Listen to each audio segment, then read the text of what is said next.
Hi, Crochet Fam. Welcome to Ages Cozy Crochet Corner. Meet Valerie. Valerie is going to help us talk about a piece that everybody has been asking me about. You've seen it in the backgrounds of some of my videos, and everybody's been like, how do you make it? So this is one of the pieces that I've made going by the pattern. It was a jean material that everyone saw. So I wanted to bring it to you guys. I call it my deconstruction sweater or my deco sweater. What it is we're going to be working this sweater by pieces. So we're going to make our back piece. We're going to make both front pieces. So it's going to be two pieces there. We're going to make two arms separate. From this, we'll be doing the belt, the loops, and the pockets. So all it is a sweater deconstructed. So instead of having all the pieces made on one, made all together, we are separating them and then putting them together once we got them all done. So I decided to show you guys this sweater because I feel like it's a big confidence booster. For those who have not made a sweater before, but you make blankets and such things, you are just focusing on making one piece at a time and then bringing it all together. And I'm hoping that for those who don't want to take the challenge, to just jump out there and put a whole one together, because it kind of seems scary, because I know it was for me at one point. At one point it was like, sweater, no, don't think I'm gonna do that, just gonna make another blanket. So this is how I mastered kind of making a sweater. I took it and I looked at it, how is a sweater, what is a sweater composed of, and I decided to just do my back piece, my front piece. If I was making a full pullover sweater, I would just make my front and my back piece and then do my arms, because the arms was another challenging point for me, making sure both of them looked exactly the same. So I started making deconstructed sweaters. I will have a video coming up with making the sweater all in one piece, but I wanted to bring this one to you first. One, because I've been asked for it, and two, because I wanted to maybe possibly bring a confidence booster project to those who don't yet haven't yet tackled making a sweater. I just want to show it's not as complicated as it may seem to some folks. So yeah, only thing we're doing here is we're not using foundation chains. I will not give you a foundation for the back, front, or any other piece. We're going to go by measurements, okay? So what we're going to do is we're going to take a measuring tape. So, and we're going to measure pieces of a body to get what we need in order to create our sweater. So this sweater is very customizable. You can make it longer. If you want to make it longer, you can make it shorter. If you want to make it shorter, it's going to be all in your personal measurements, okay? So I'm going to show you how to grab those measurements, and then we'll start constructing, and I'll show you what to do with those measurements. So I want to bring in my lovely motto. You all know her, Bray. And she's going to help me demonstrate. Excuse me, Valerie, step aside, step aside. She is going to demonstrate, I'm going to use her to demonstrate how to take your measurements. Okay, so our first measurement, so if you don't, grab a piece of paper and pen when you get your ready to take your measurements. And we're going to turn around back. Turn all the way around back. And the first measurement is going to be of your back. Okay, so you want to take a measurement of your back, but not just your back. You want to go up under your arm here and up under your arm here. So you're more so going from side to side when you take your back measurement. So your back measurement consists of side to side. If you think about a shirt, how your shirt is, where your seam is on your shirt, that is where you're taking your measurement. So even if you decide not to do measurements on the body, you can always take a shirt of the liking, of the size of your choice, and you can take your measurements there. So we're going to be going from the side to the side, and just think about it as seams on a shirt. That's how you're getting your measurement for that. Okay, so spin around. Then next you want your measurement from this point, turn to the side a little bit, this point on your arm all the way down to the ball point on your wrist. Okay, so we want to take that measurement as well.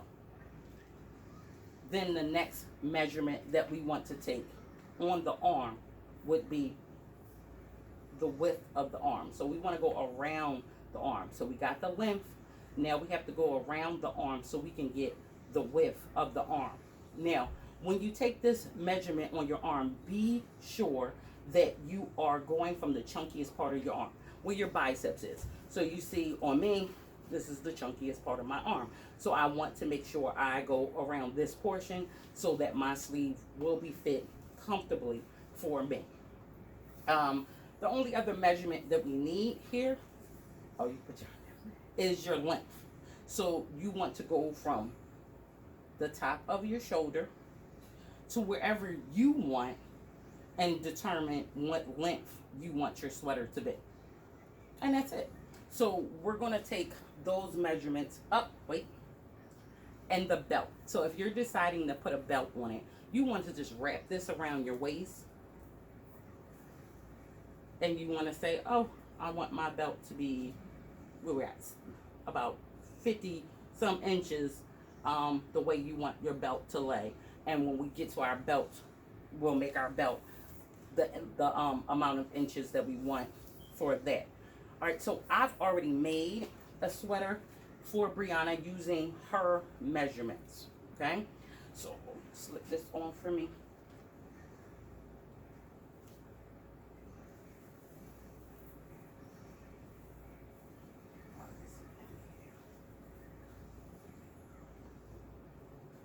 You can close it. Well, no, before you close it.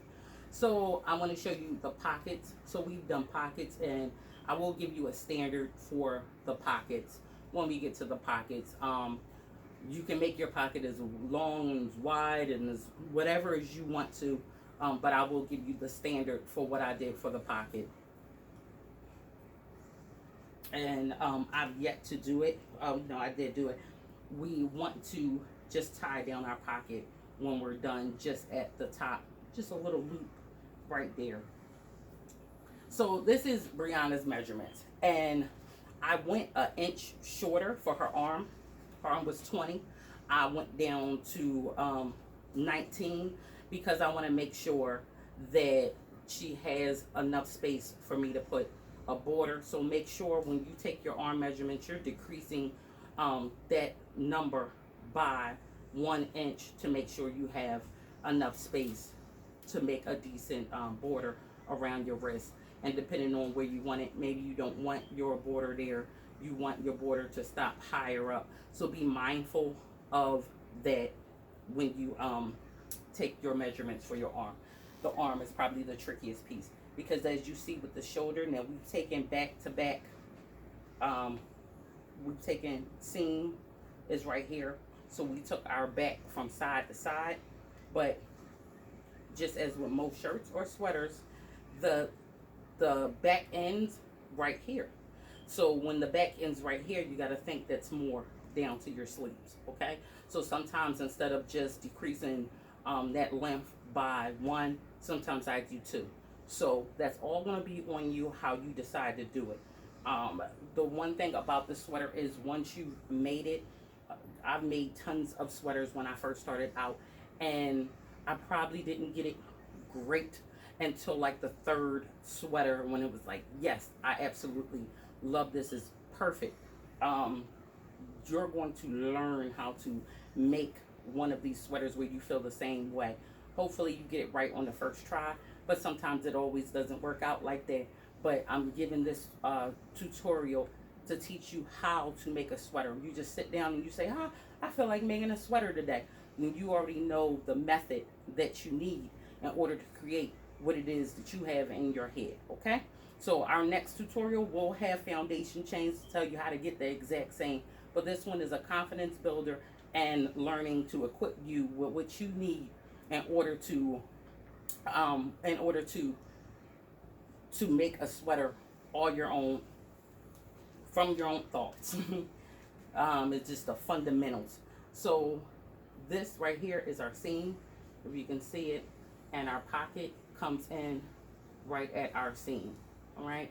So the only thing difference between, and I'm gonna switch you over to this side, Brianna's sweater and Valerie's sweater. I use Brianna's measurement to make this one as well. And the only difference between the two is I've added more length on this one. It's a little bit more length on this one than Brianna's, and I changed the border. So the border here is more flatter with only one ridge every 2 stitches, and Brianna's is straight ridge, straight front and back post. So it gives it to me a more sportier look, but I like the look of both of them. So it's all going to depend on what you want. And when we come to the table, you'll see I try to break it down, and I try to break it down really, really well, how to achieve different looks. And this one doesn't have, and you'll see that when we get to the table, this one is more closed than Brianna's. That's because I put the stitches closer with the front panels. Okay, so my front panels sit closer to the neckline than on Brianna's. There's probably like about, I think on Brianna's there was a 10 inch there was a 10 stitch difference between where the panels sit, front panels sit on the back. But we will see all that when we get to the table. I hope you guys enjoy this tutorial. Again, this is a learning one. I really wanted you guys to be able to get the concept of creating your own ideas with me just giving you a foundation on how I achieve this sweater. I enjoy bringing it to you. I brainstormed a lot before I brought it to you because I wanted to make sure that I got you as much instruction as needed to complete this. So with this one, I didn't want to just give you the fish per se. I wanted to teach you how to fish. All right, so hopefully that concept will hit all of you, and hopefully this is the video for you. If not, we do have the next one coming where I will give the foundation change. But right now, let's go learn how to fish. Okay, Crochet Fam. So today we doing the deconstructed sweater. So we're making the sweater in pieces. Okay, we've already broke that down before we came to the table. So going right into the numbers. Now I'm going to make a large. This is the numbers that I have custom fit for myself. So with the back, I am 22 inches from side to side, falling right up under the middle of the underarm. And if I wanted, I could take the 22 plus 1, and it's going to be more of a fitted sweater. And that would be 23 inches in total I would need to chain in order to build the sweater. If I take 22 inches plus 2, it to me is more of a regular fit, and that will be 24 inches I will have to chain up to in order to begin. But today I am doing the more of the relaxed fit, which is 22 inches plus 3. So I'm going more for 25 inches in total, which I already have. Now, the length of my desire was 26 inches. And once I finished it, I counted up, and it took me 26 rows to get to 26 inches. Now, so you know, we are using a size 4.5 millimeter hook for this in any size, this is what we're doing. But because we're using measurements, if you decide to use a 5 or a, then of course you're still going to the length of your desire. So like I said, this is based on simply measurements. So we're going by measurements. So if you did change your hook size, but again, I'm using 4.5 and I've used 4.5 for all of them. So this turned out to be, as you can see, is rather long piece, well, wide piece and rather long. So I'm going to, and this is how the piece runs up like this. Okay. But I'm going to turn it to the side so we can look at these rows a little bit. Okay. So with this, this is done completely in half double crochets. Okay. So the whole piece, every single thing on this, except for the belt, is done in half doubles. Okay, so it's fairly simple. I've already done the back piece. This is the back piece. I will show you how to work the half double if you have not done a half double before, on one of the front panels. So you see, in order to do my rows, I decided to start with 20. I did 22 of the harmony. So I did 22 rows here. Then I came to the cream, which I did 6 rows. Then decreasing 2, I did 20 rows here. Then I did 3 rows in my cream, decreasing this in half. I did 3 rows. And then here I did 18. Okay, so each row of the our color harmony, I deducted 2 rows off of it. So we have 22, 20, and 18. And here we have 6. And then I wanted the smaller one up here. So we have 3. So each one that I do, I change it up a bit depending on the length. I'm subtracting away from my, which I'm going to call my A color, and this is my B color. So I'm subtracting from my A color to decrease the length of the piece. So when I make other sizes, or depending on, or make other sizes, or depending on if how the length I want it to be, I'm always decreasing here. My rows of my B color consistently stay 6 and consistently say 3. Sometimes I switch it up, but it's still the wider one at the bottom and the smaller one, half of this, up at the top. So that is the back piece, and that's all you're going to do. Whatever your back size is, you're going to use this to determine if you want to fit it, regular, or relaxed. Okay. Now, the one thing, I've made this in different types of yarn just to have a better, conversation about different types of yarn, how it works up. Now, I want to mention the mandolin yarn. It tends to be a little stretchy. Okay. Tends to be a little stretchy. So be mindful of that. By the time I finish doing, getting this to 25 inches, and I gave it a little tug, it actually wound up being about 25.5 inches. So if you are working with the mandolin yarn, once you have finished your foundation chain, you want to do your first row of half doubles, and then you want to stop, check your measurements, and I will demonstrate that. Check your measurements and give it a little stretch, because we know what our yarn will give. So give it a little stretch to make sure that the sizing is right, because you don't want to wind up with less than you want or more than you want. So don't, if you're using mandolin yarn, don't be scared to stretch it. But after you get through the foundation chain in the first row, I will demonstrate with this yarn while I say that. because when I was trying to establish this size for the number that I wanted, I actually made it, measured it, the foundation chain. It came out what I thought was perfect, but then once I went and did my first row of half doubles, it actually was shorter than I thought. And but being as though I already had it, I was able to measure and see exactly how many I needed more to put on my foundation chain. So it was simple.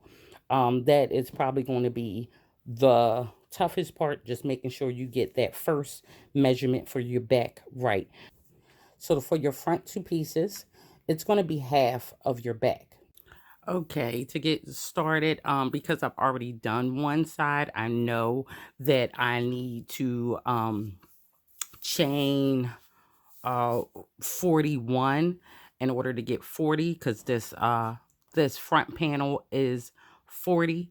So I'm chaining 41, and the reason why is because we lose one on the turn. Okay, so I want to make sure I leave a good enough tail so I can weave that in later on. And I'm just going to chain up 41.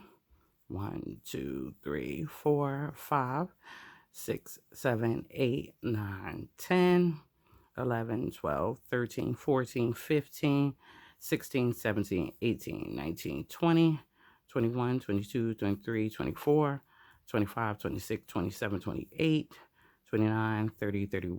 Ooh, 31, 32, 33, 34, 35, 36, 37, 38, 39, and 40. And at 41, because like I said, we will lose one on the turn. So I'm going to lay this here. I'm going to bring in my tape measure, and I just want to show you what I mean. So I'm trying to get to, let me put something to hold this here. I'm trying to get to 12, right? And this is my chain. So I'm going to start here. I know you can't see right before the 1. And it stops at 10. Okay. Now I know this goes to 12. Okay. But unstretched, let me pull this back so I make sure you can see the 1 as well. Unstretched, it doesn't even begin to go to the 12. Okay. And with this type of yarn, if I stretch it, now I can make it go there, and but I know this is accurate. But I can also go past that. So just saying, with any kind of yarn that you're using, just to make sure this is accurate, whatever you chain to, say you chain to 12, just do the second row to make sure that's accurate, because now once you do that first row, it's going to lay flat and you're going to be able to really see. So I just want to make sure we get that. We might start our chain not knowing where we need to go, say if it is 11, and we'll chain to the length of 11, but we also want to double back and make sure that that number is right once we've put that first row on. Okay, now I want to show you how to do a half double in case you do not know how to do the half double. Now, we're not going into that first one.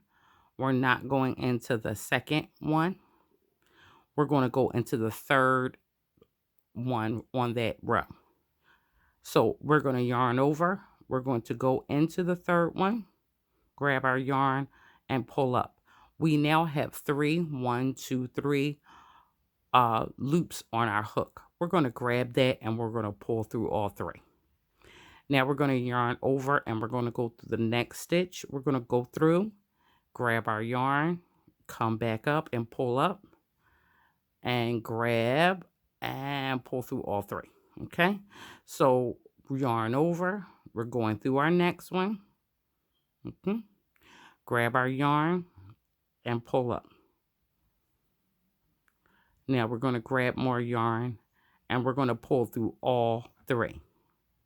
And one last time, yarn over. We're going to go through our next one, go through, grab more yarn and come out. We have 3 loops on our hook, right? Grab more yarn and pull through all 3. And that is how you do your half double, okay? Now, you're just going to do that to the end of this row. Okay, so I've gotten to the end of that row, and now I'm going to place my yarn back down, and this is my 12 inches. So I'm going to hold my 12 inches here, and it looks like I have my 12 inches with no problem, okay? Trying to hold my measuring tape down. I have my 12 inches with no problem, and yeah, it's easier for me to see that now that I have that row on. Now, I have issues. I will double back, and as I'm going along my thing, I will constantly keep measuring to make sure I'm on target and everything is where I want. I rarely count after that. I just keep my measuring going and making sure I'm on point. So once you've established it, yes, that number is the length that you want. You're just going to chain 1. And I tell everyone to chain 1, and I'm going to show you what that chain 1 does quickly. If you notice this, this is how I keep even, nice lines on my work going up. That chain 1, and this is the opposite side. That chain 1. That chain 1 serves as no other purpose. It's not there to trick you. I don't want you to get confused by it. It holds no weight other than to keep straight lines.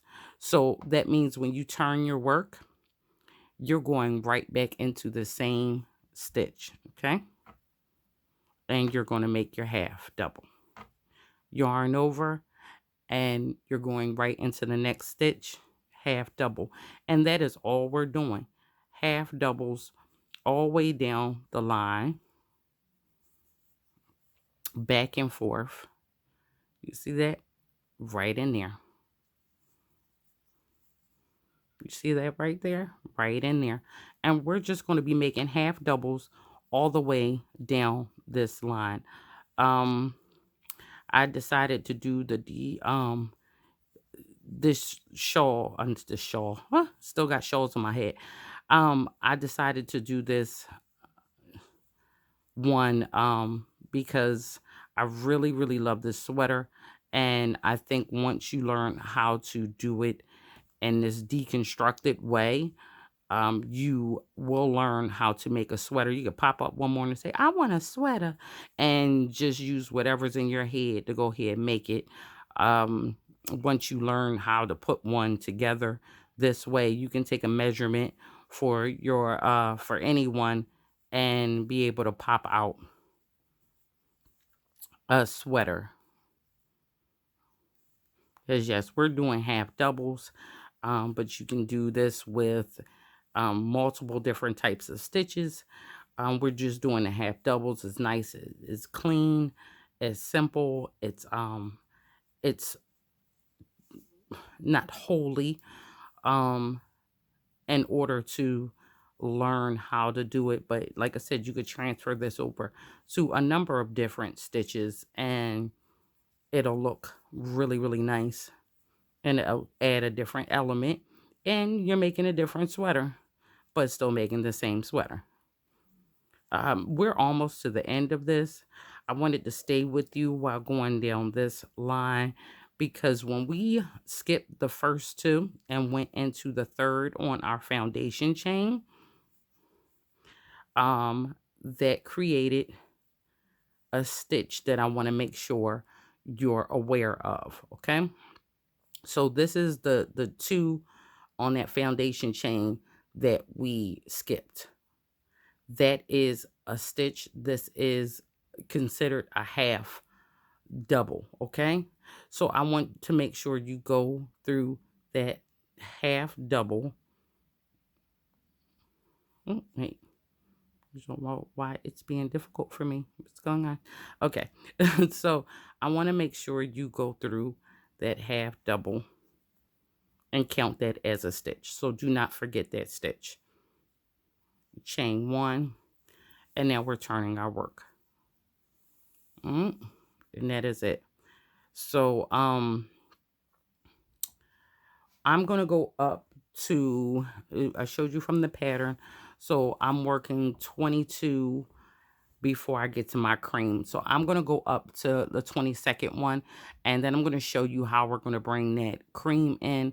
Again, I keep this simple because we will be adding a border on one side and joining this to the other piece on the other side. So I keep these transactions really, really simple. So let me go up to 22 and I'll come and show you.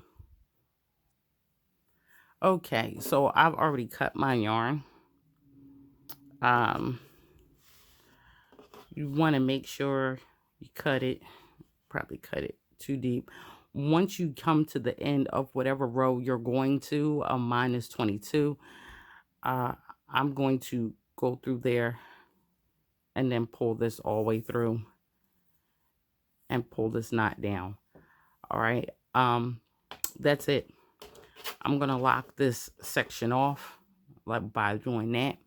I'm going to turn my work because if we had not taken that ended off there, we would have turned our work and be going this way. So I want to, once I take this off, turn my work. I am now going to go through the first space where we would be going if we had not ended our work. I'm going to go through that first stitch. I'm going to get my B color, which is Aran. I call it cream, but it's Red Heart Aran. And I'm going to add my yarn on, leaving enough tail to weave in later on. I'm just going to add my yarn on by pulling it through the hole, going through, yarning over, and I'm going to go right back in this hole to start my half doubles. That's it. Now I'm going to half double, and I'm working over both of the pieces for about 3 stitches, 3 or 4, depends on how I feel. I'll do 4 just because I mentioned it. Okay, and then I'll leave those alone and I'll weave these in when I'm done. And we're just going to add this on. Now, I told you the first time that your B color turns up, I usually do it 6. Now, if you make the choice to do differently, that's fine. Or if you have no B color and you are just sticking with one color, that's fine too. But this is how we end. So when I get to the end of this color, I'm going to do the same thing. I'm just going to tie this yarn off in the same way and start my next color into the same hole just as I just showed you for this one. Just when you end off your colors, do not forget to turn your work as if you were still working like normal.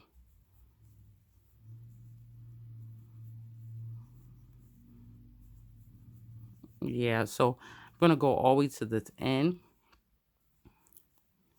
And because we chain 1, I want to make sure we all see our last stitch.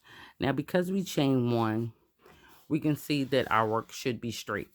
If your work is not straight, there's something missing, and I want to make sure you see this last stitch properly to make sure there are no problems.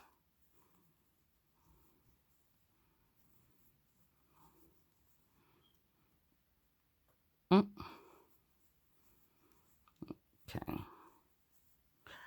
Now,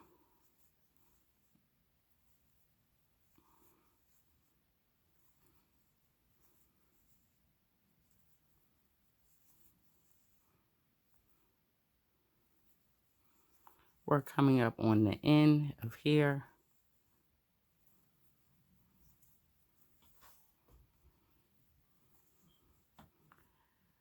Now here's one stitch. Now there's one last stitch. Where we have chained one, you know how we normally see these little eye holes very easily. Because we've chained one, we don't see that so easily, but it's there.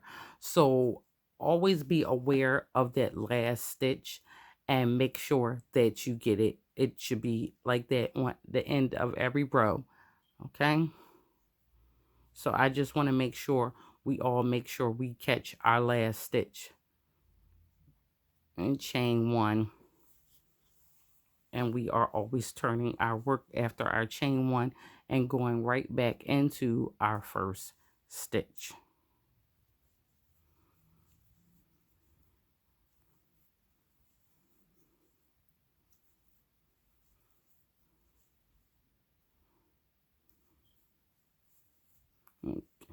Now, what I'm going to do is I'm going to put my 6 rows in total here. Then I am going to go back to my harmony, and then I'm going to go, let's look at it. This is the other front panel. 22 rows here, 6 rows here, 20 rows here, 3 rows here, and then my 18 rows here. So I'm going to go and do each one of these always to the end, and we'll come back in and we should have 2 panels, okay, and our back panel. Okay, crochet fam, now let's talk arms.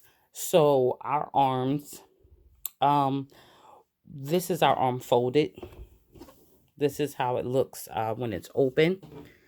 Um, let's talk about the arms. This is the main reason why I started doing the deconstruction sweater, because when you put the sweater together in one piece, you have to make sure both of your arms match up. You're doing them both separately.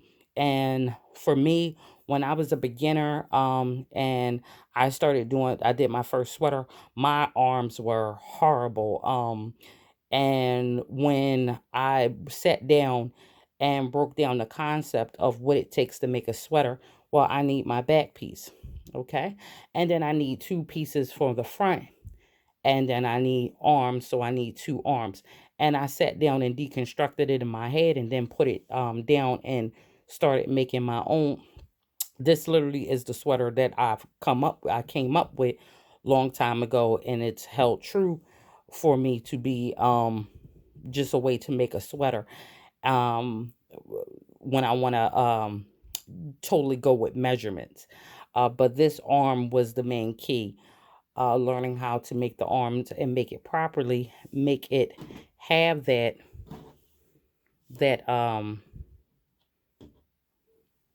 that natural arch that goes down, decrease that goes into it, that gives us what comes down to our wrist. This was the main key for me when showing you guys how to do this. I wanted to make sure you understand the art of the arm. Okay, so breaking the arm down, I told you how to take your measurements in the beginning. So my measurements for my arm, around my arm at the thickest point, at the top where my biceps are, around, I want to make sure you go to the thickest point, and that was for me 17. So when making the arms, I want to do 17 plus 2 inches. Okay, so I'm doing 17 plus 2 inches.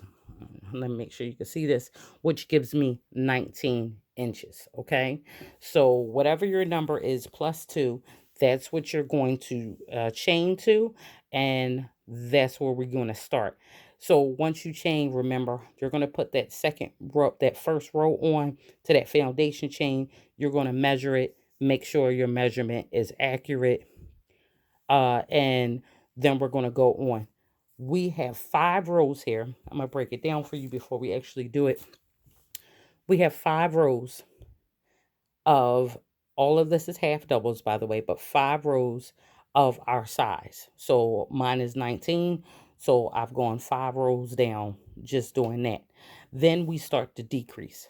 So after our 5th row, the 6th row is a decrease. The 7th row, we're not decreasing. We're just going to go in every stitch. Then the next row, decrease. The following row after that, just going in every stitch. So forth and so on. And we do that little dance for 12 rows. So we'll decrease 6 times, twice in each row. So for a decrease of 12 stitches. Okay. Now, sometimes I do 3, sometimes I do 4, but I usually only come in once with our B color right after the decrease. So once we decrease and we've gone in every stitch in the following row, then I bring in this. Okay, so the B color goes in now, and that's no decrease. So from here on down to the bottom, where our wrist is going to go, there is no decrease. Now my size that I wanted to do was 20 inches. I measured for the length, and I showed you how to take the measurements for the length. For the length, we had 20. I decided, all right, come on. I decided to just do 19. The reason why I decided to do 19 instead of 20 is because I wanted to leave more space here to play around with my border, which will be in my B color. So from here to here is pretty simple. We're going to work our 5 rows. We're going to find out your size, chain up your size, and then just go back and forth for 5 rows with that size. And we'll start at row 6, and I'll show you how to do your decreases. We'll get through these rows, and then you can you'll be able to follow up the way you want to the end, and whatever pattern or style you want to as far as the color placement. Now, the only thing else I want to say about the arms before I show you how this arm is made, if you decide that you want more, have a decrease, and you don't want to stop here, but you want to keep going and streamline it even more to say maybe here, then you can do that. Once I show you how to do this, you can do this as much as you want for your liking. Okay, so if you say, okay, well, I don't want my wrist to want this to be this wide around my wrist. Okay, well, then you can decrease in however you want to. It's all going to have that same streamline look. And even if you wind up decreasing into these rows, you'll be able to do that. Just add your yarn and keep up with the decrease in or plain rows like you are supposed to. Or you can do these rows and then start to decrease rows again here. Okay, if you don't want to do all that back and forth here, it's okay, because I've done it before, to do these rows and then start back and forth with your decrease rows for a few more rows if you want to make this more if you want to make this area smaller. No problem at all. Okay, so I broke down and talked to you about how this piece goes.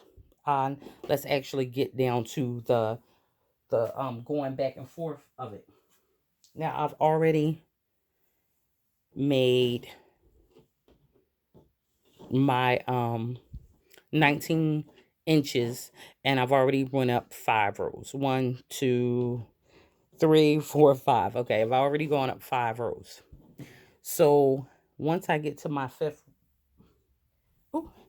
once I get to that the 5th row, the 6th row, I'm sorry.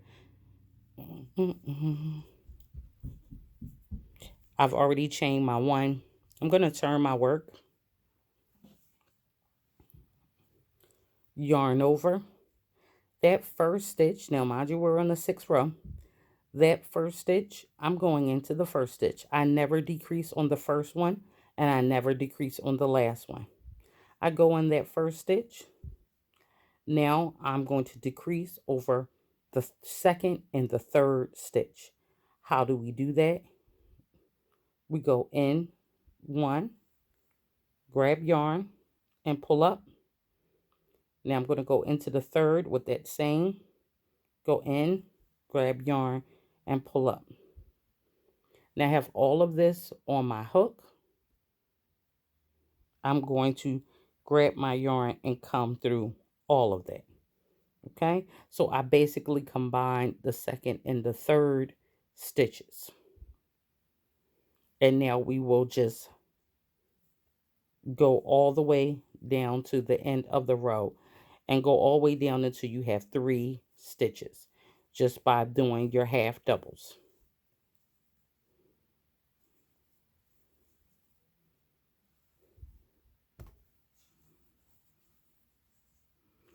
Now I'm going down till I only have 3 stitches. All right, and I am there. Okay, so there's 1 stitch, 2 stitch, and the one on the end, that's 3. So I'm going to do a decrease again here at the end. So I'm going to go into this hole, grab my yarn and pull up, yarn over. Now I'm going to go in this hole, go in, grab my yarn, pull up. Actually, 1, 2, 3, 4, 5. I have 5 loops on my hook. I'm going to yarn over and pull through all 3. Now I've combined it, this stitch and that stitch together into 1 stitch. And now I'm going to go through my end, my last stitch in that row. So as you see, I do not decrease on the end stitch. I do it in the second to third before the last, and I do it not in the first stitch, but I do it in the second and third stitch. Okay, so after your 5 rows, 1, 2, 3, 4, 5, your 6th row is your first decrease row of your arm. Okay, now the 7th row, we're going to chain 1. Your 7th row is just going to be, go right in that hole, nothing but half doubles.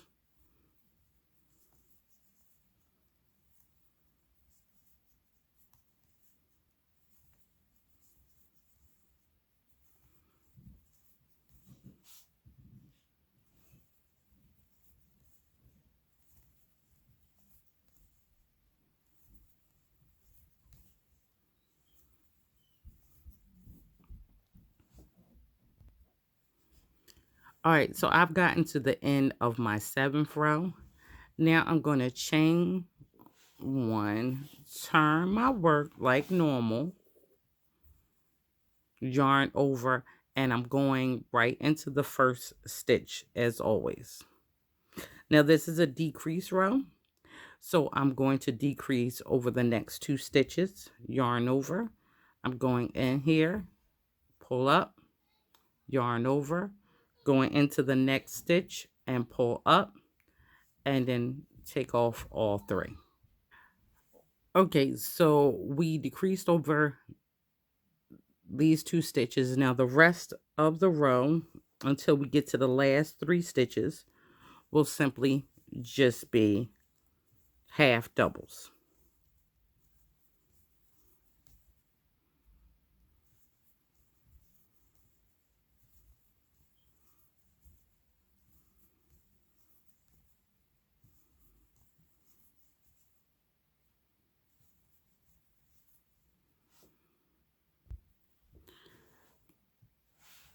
Okay, coming up almost on my last 3 stitches.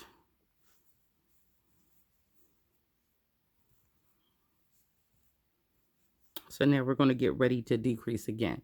As you see, that's 1 stitch here, and here's 1, and here's the 3rd one. So over the next 2 stitches, we're going to go in, pull up, yarn over. We're going to go back into the second before last stitch and yarn over and pull all 3 off. We have combined these 2 stitches together, yarn over, and then we're going to go into our last stitch and make a half double. So again, that's the 8th row, and we've decreased on both sides at the beginning and at the end. And now we're going to chain 1, turn our work, and the 9th row is just going to be half doubles. I think you're getting the hang of this. We have every other row is going to be a decrease, and the other rows are going to be just plain half doubles. And that's how we're going to go out all the way until we get, we'll have 6 rows of decrease, and we'll have 6 rows of plain half doubles, because we will end on a half double row before we go to our B color and stop decreasing. So I'm going to keep going out with you just so you know when we come to the end of that. So go to the 9th row all the way to the end with just half doubles. So I am coming up to the end of row 9, going the last stitch. And now I'm going to chain 1 and turn my work. So now we are on row 10, and row 10 is going to be a decrease. So we're going to go into our first stitch and make a half double, and we will be decreasing on our second and our third, joining them together. So again, we're going through the hole and pulling up, yarn over, go through the third one, grab the yarn and come up, and now we're going to take all 5 loops off our hook, and we have combined these two into one stitch. And now we're going to go all the way down until we get to the last 3 stitches at the end of row 10.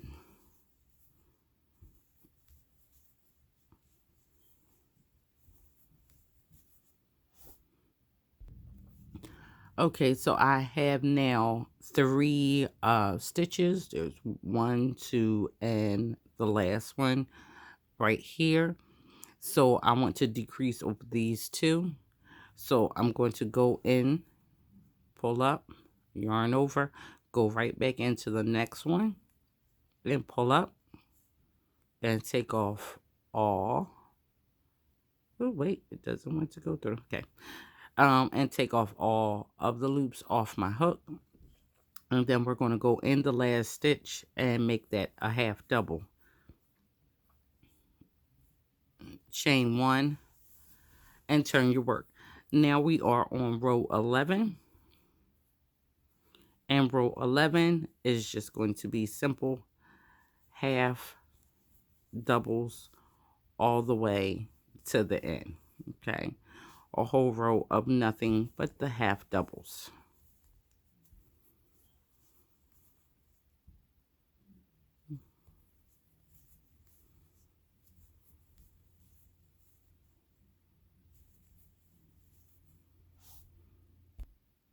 Okay, so I have gone to the end of this row with all half doubles. We're going to chain 1 and turn our work. Now, this row, our 12th row, is going to be nothing, is going to be decrease row. So remember, we go in the first one and make our regular half double, and we'll be decreasing over the second and the third one. So I'm going to go in here, pull up, yarn over, go into the next one, pull up, yarn over, and pull through all 3. All right, and now we're going to go all the way to the end till we get to our 3 stitches before the end, and then we'll decrease there as well.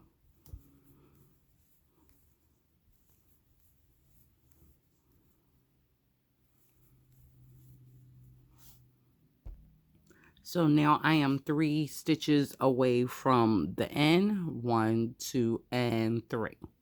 So I'm going to make my decrease over the next 2 stitches. I'm going to go in, pull up, yarn over, go into the next stitch, pull up, yarn over, and pull off all 3. And my last stitch, that's going to get just the half double, chain 1 and turn my work. Now I am on the 13th row, and the 13th row is just going to be a row of all half doubles.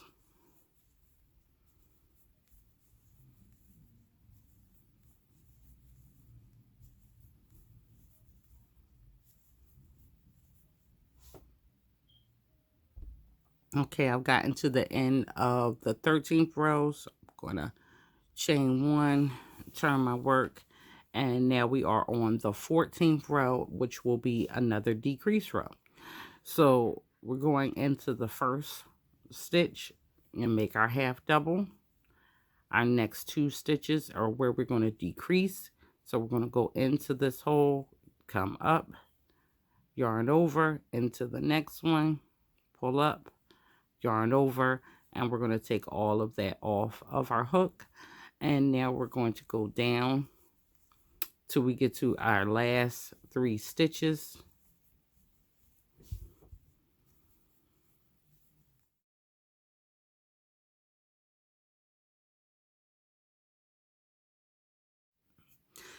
With just our half doubles. So I am at my last 3 stitches. So we're going to decrease here, pulling in, and going in here and pull up, and then we're going to take off all of that. And in our last stitch here, we just have a half double. Okay, yarn over, chain 1 and turn your work. And this is what we're at the, let's look at this for a second. Take a moment to look at it. You obviously could see the way it's coming in. So we have 2, 4, 6, 8, 10, 12, 14 rows, and you already can see how it's coming in. Our 15th row, and remember, it's every other one. So we're doing half doubles on one row and decrease on the other row. So it pretty much just goes like this. This row is going to be a half double row, and this is our 15th row. So we actually only have one more row of decreases, which is going to be our next row. And then we always put a row of half doubles plain right after our decrease row. So we're going to go to the end of here, and I'll show you that last row of decreases just to make sure you get it if you haven't gotten it. Okay, I finished row 15, so I'm going to chain 1 and turn my work. And row 16 is going to be our last decrease row. So we go into the first one and make our half double like normal, and decrease over the second and the third stitch, going in, pulling up, yarn over into the next one and pull up, yarn over, and pull through all of them. And now we're just going to continue on to our last 3 stitches where we'll all put our last decrease.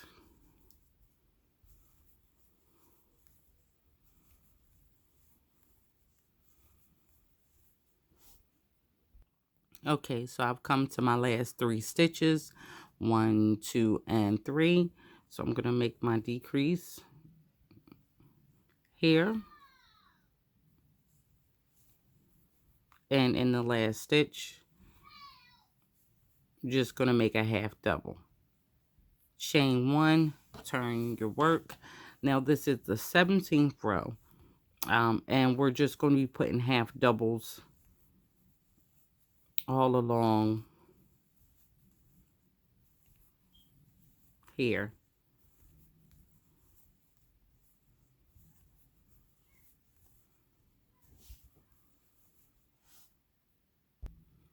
Okay, so I've made it to the end of my 17th row. I have my 6 decreases. Let me see. So I have my 5 rows, 1, 2, 3, 4, and 5. And then I have my decreases, which 1, 2, 3, 4, 5, and 6. So with the 6 decreases here and on the other side, we have a total of 12 decreases, missing 12 stitches. I mean, at the end of the 17th row. Now, this will be the size of the wrist when this is folded, because we're going to change colors here. Well, I'm going to change into my B color, and I'm going to put 4 rows of my B color on, and then I'm going to go on out to my 19 inches there. Now remember, the 19 starts here, so I'm gonna go on out until this piece is measured 19 inches in total.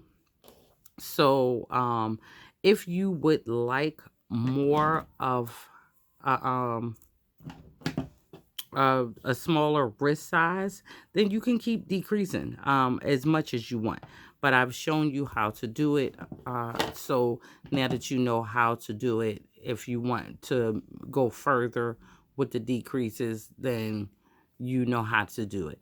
So from here, I'm going to, like I said, put on my B color and do 4 rows of my B color, and then I'm going to go back into the harmony and go on to the end and I'm going to 19 inches for that with the harmony. So you can finish out your arm freely, and I'll show you how the arms look. Well, you already saw how it looks when it's over, but we'll finish out the arm. Okay, so I'm got my B color, my solid color, and I'm had to put something down so to make sure you can see, because this is Aran Red Heart. I want to make sure you don't have any problem seeing it. I'm gonna leave again a long enough in so I can weave that in with no problem, and we're gonna make our pockets. Okay, and we're going to make our pocket in one piece. We're not going to have 2 pieces that we put together. We're just going to make our pocket in one piece. So what I'm going to do, and it's a good place to start if you're not sure how wide you want your pocket. You can just chain up 25. If you're a large, 25. If you are a small, I like to chain up 21. Okay, so that's going to give me the 25 is going to give me 24 stitches in every row, and the 21 is going to give me 20 stitches in each row.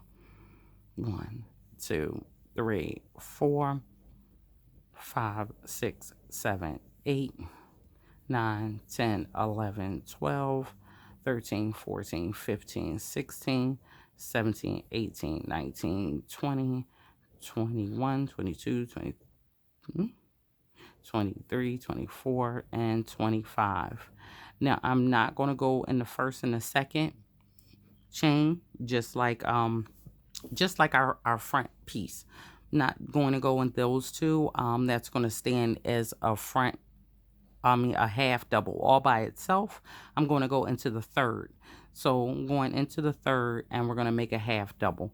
And this, just like our front piece, is just going to be all half doubles. So there's nothing different we're doing here than we did in our front piece.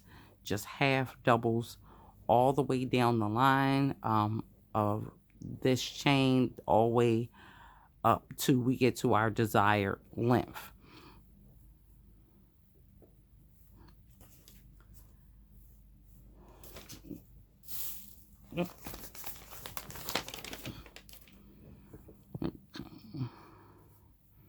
Now, my desired length for my pocket was 13 inches. Now, what I'm taking into account here is because I'm not making 2 pieces.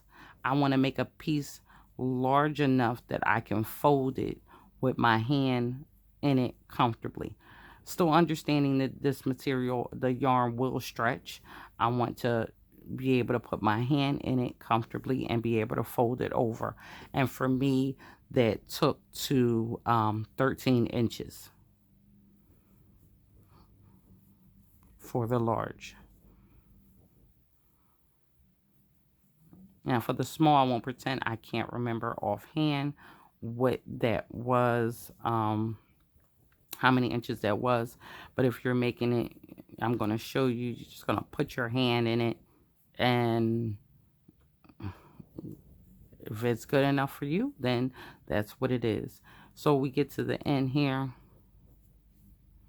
We're going to chain up one. Like I said, this is no different than than how we did our front piece. And we're going to go right into that first space and place a stitch there. And we're going to go right on down this row with our half doubles.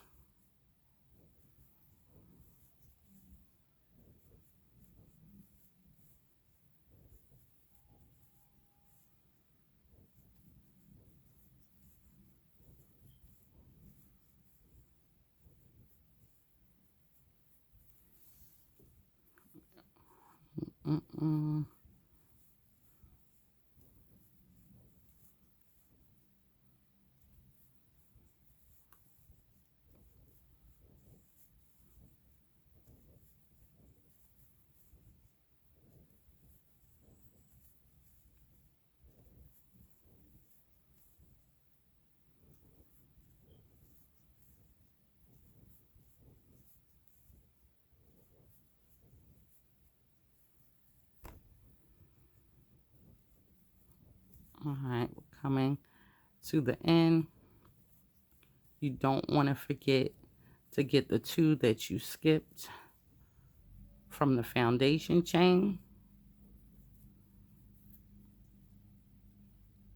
So here we don't want to forget to get those 2, because that was a stitch all in its own, the 2 that we skipped. And we want to make sure we catch that. Chain 1, and then we're turning our work, and we're going to go right back into that same stitch, and we're going to go all the way down, and we're going to keep doing this until we get to our desired length.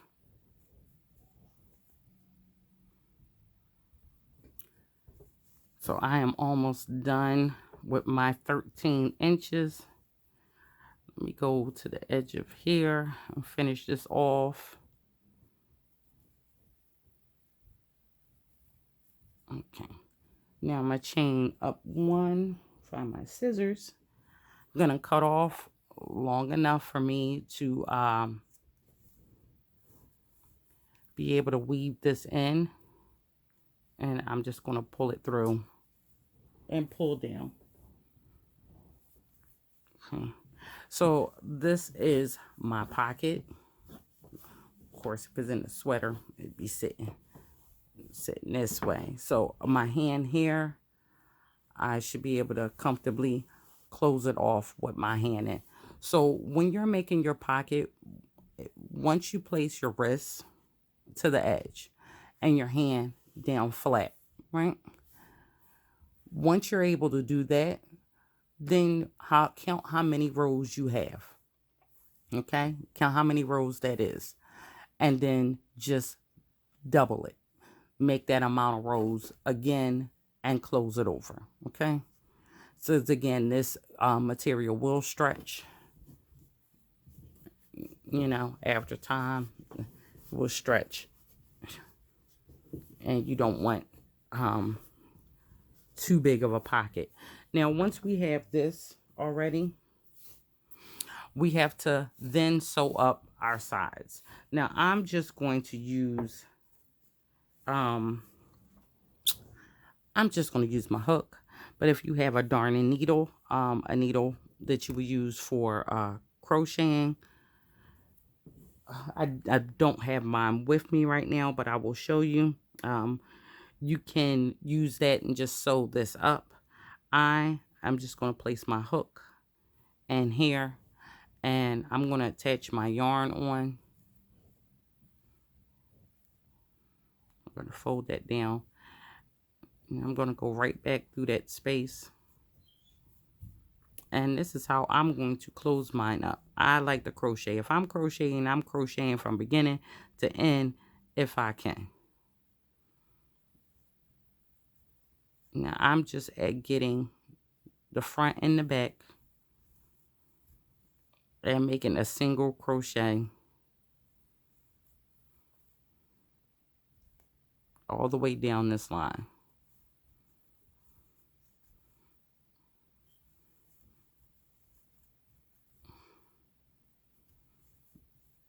Okay, so this is how I'm going to do up both of my pockets.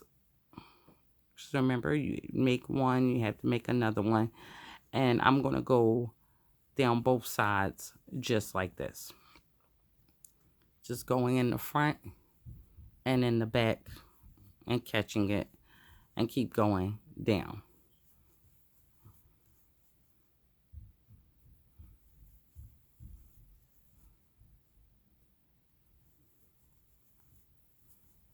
If you want to sew it again, just use the same color yarn as you are working with now. If not, you can just do what it is I'm doing. Just going in, grabbing your yarn, coming out, and making a single crochet.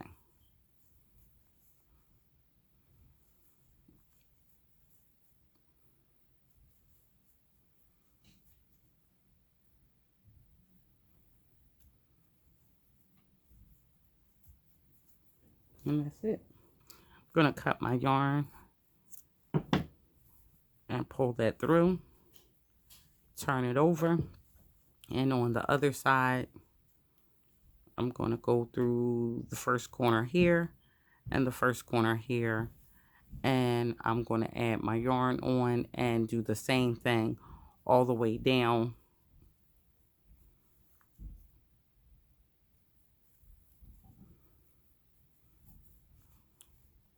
Nothing fancy. I'm just adding them both together, closing them up.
Okay, and that is it.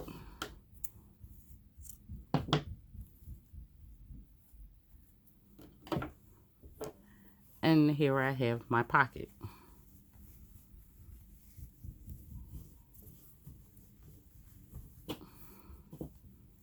Make sure I punch my corners. And just like that, I have my pocket. So we're going to make 2 of these, and you see my hand fits in comfortably.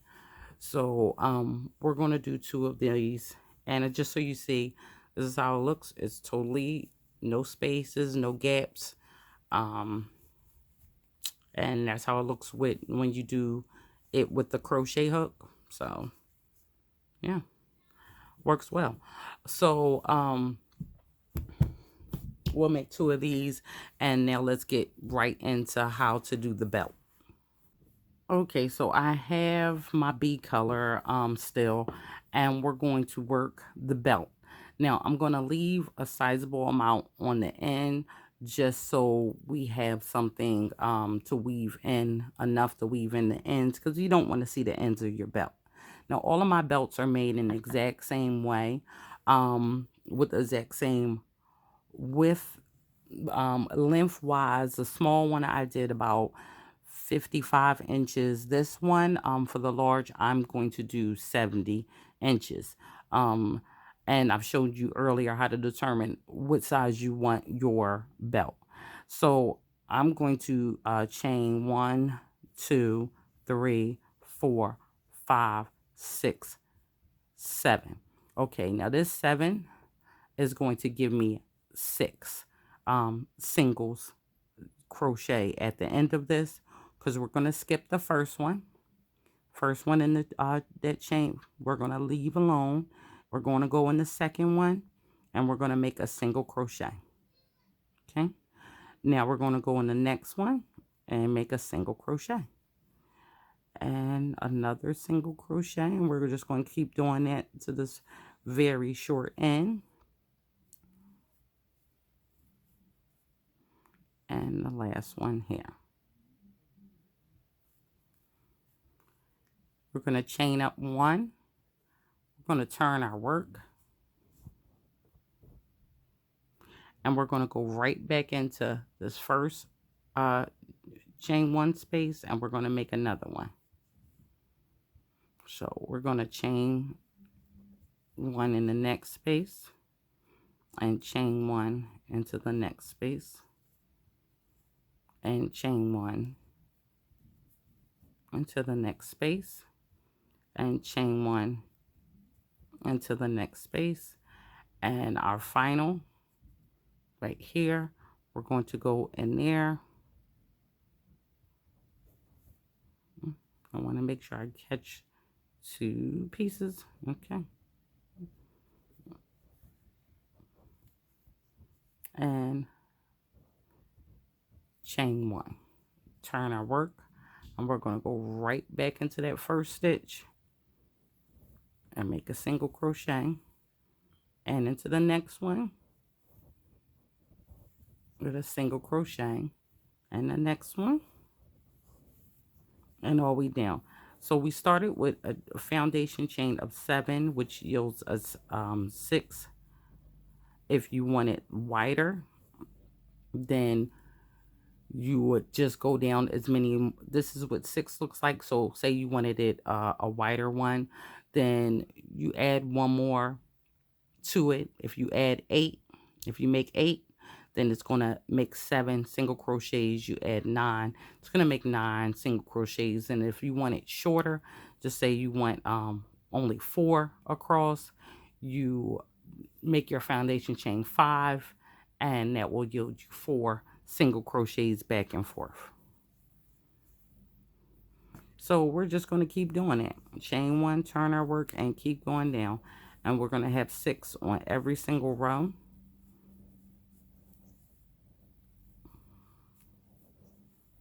And our last stitch, chain 1 and turn your work. And you're going right back into the first one.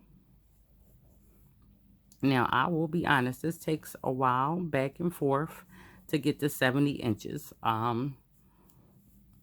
So get comfortable and get your measuring tape and just go back and forth. Chain 1, turn your work, going right back in.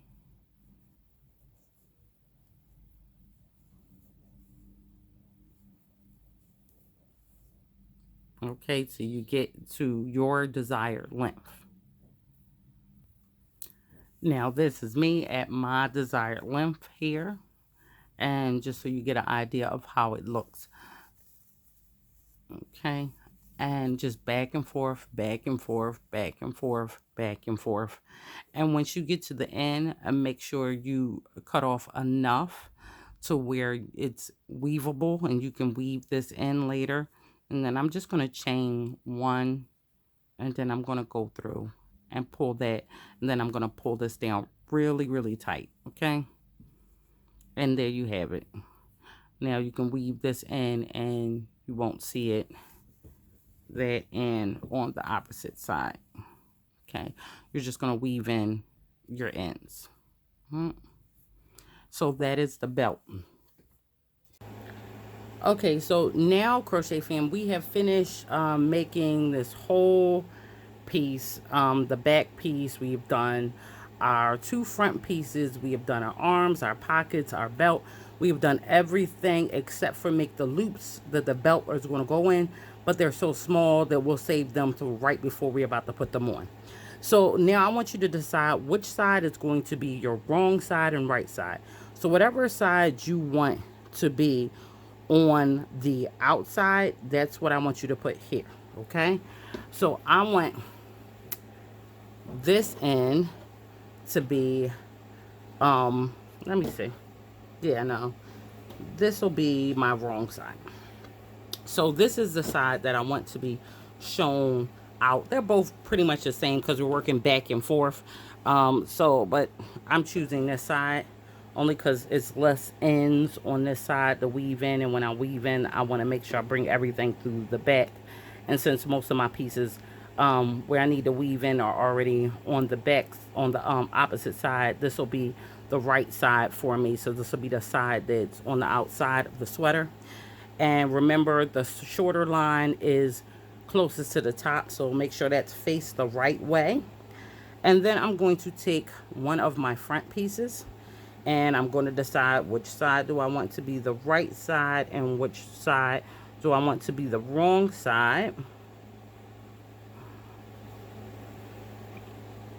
And yeah, I'm deciding this is going to be the wrong side. So I have both right sides facing each other. Because see, what's going to happen is we're going to join this from here to here. And then when we flip it on the right side, that's what we'll have here. Okay, so, and then I'm just going to take the other end too and make that decision now as well. And I'm going to put that there. So now the only thing we have to do, and I will be giving you the option when to use the darning needle, and I'll show you that in a moment. But what we're going to do for this, because these are all the half doubles, and you want to make sure you go through the correct amount. It should be one half double joining all the way along here. So we want to make sure we join the right amount. So we're going to use our needle for that. Okay, so I'm going to show you how to join both of the pieces. We'll do one side, and then you'll be able to do the other side on your own. So let's join one of these down, and let's start constructing our deconstructed sweater. Okay. Okay, now we're going to start on this side because I like to work from here all the way over to the open part. So when we do the other side, I'm actually going to have to turn it on the other side to work all the way from the end to the middle. So since I'm working from the front side here, I'll do this end. Okay, so this join, you're going to use whatever yarn you've been working on, your A color, and you're going to take it and put it on your finger, and we're just going to add it to the very first stitch here on the end, and we're going to add it to the very first stitch on the end here and get that on there.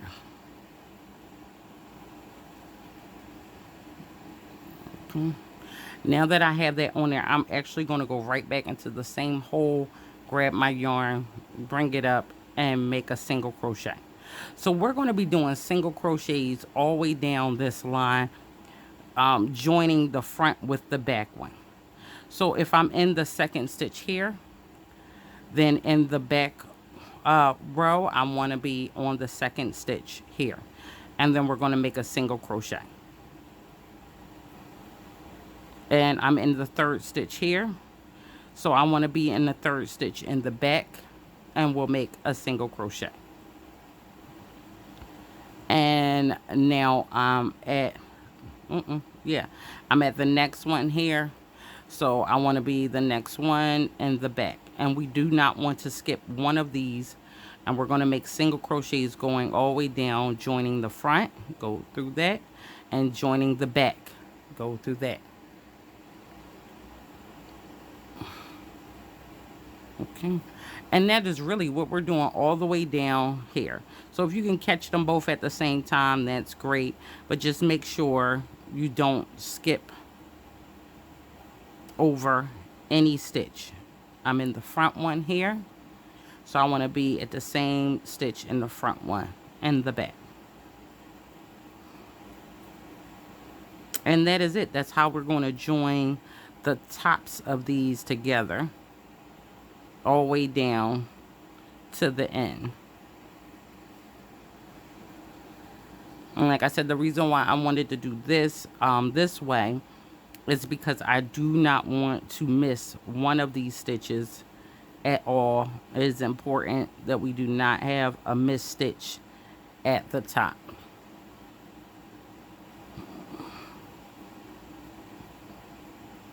And make sure, I just did it, make sure, I had to take that one out. Make sure you go through both loops. Each side should be go through both loops. So I have 2 loops here.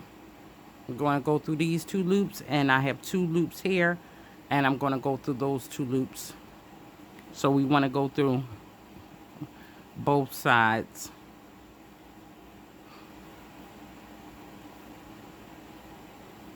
And be in the same place.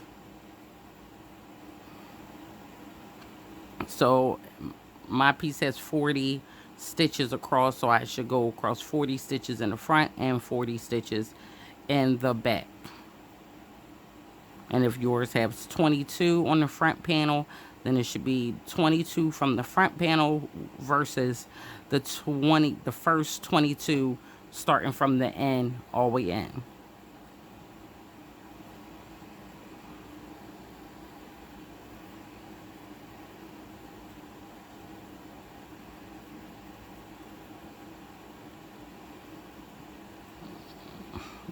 And that is it.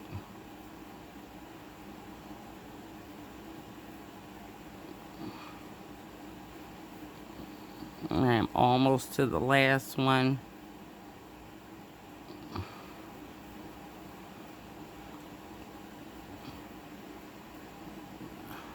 And see, I look like I have 3 more. 1, yep, 2.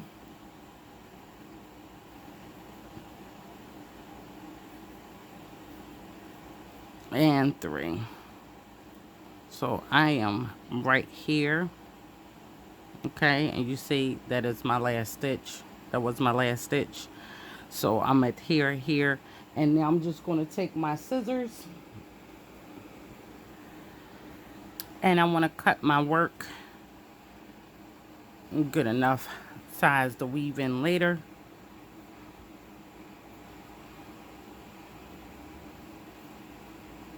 And pull through.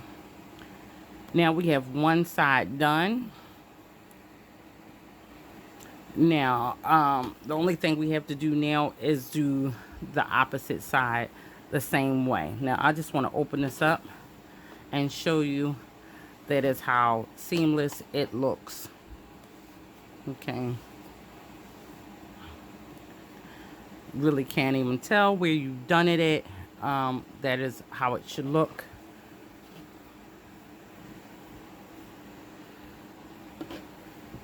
Now, being as though I want to do this one the same way, I want to start from the outside and come in. I'm actually going to flip it on the other side. That way I can work that. And it seems like I'm doing it from the back end, but I want to make sure I don't miss any stitches.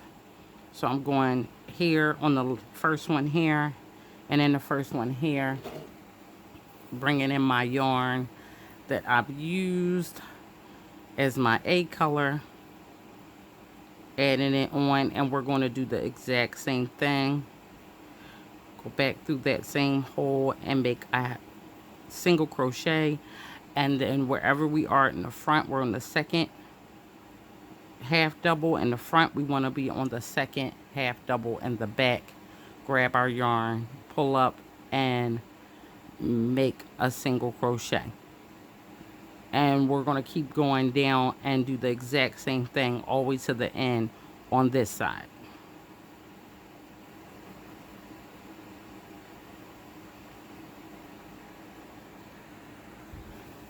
So I have come to the end. I'm going to cut my yarn.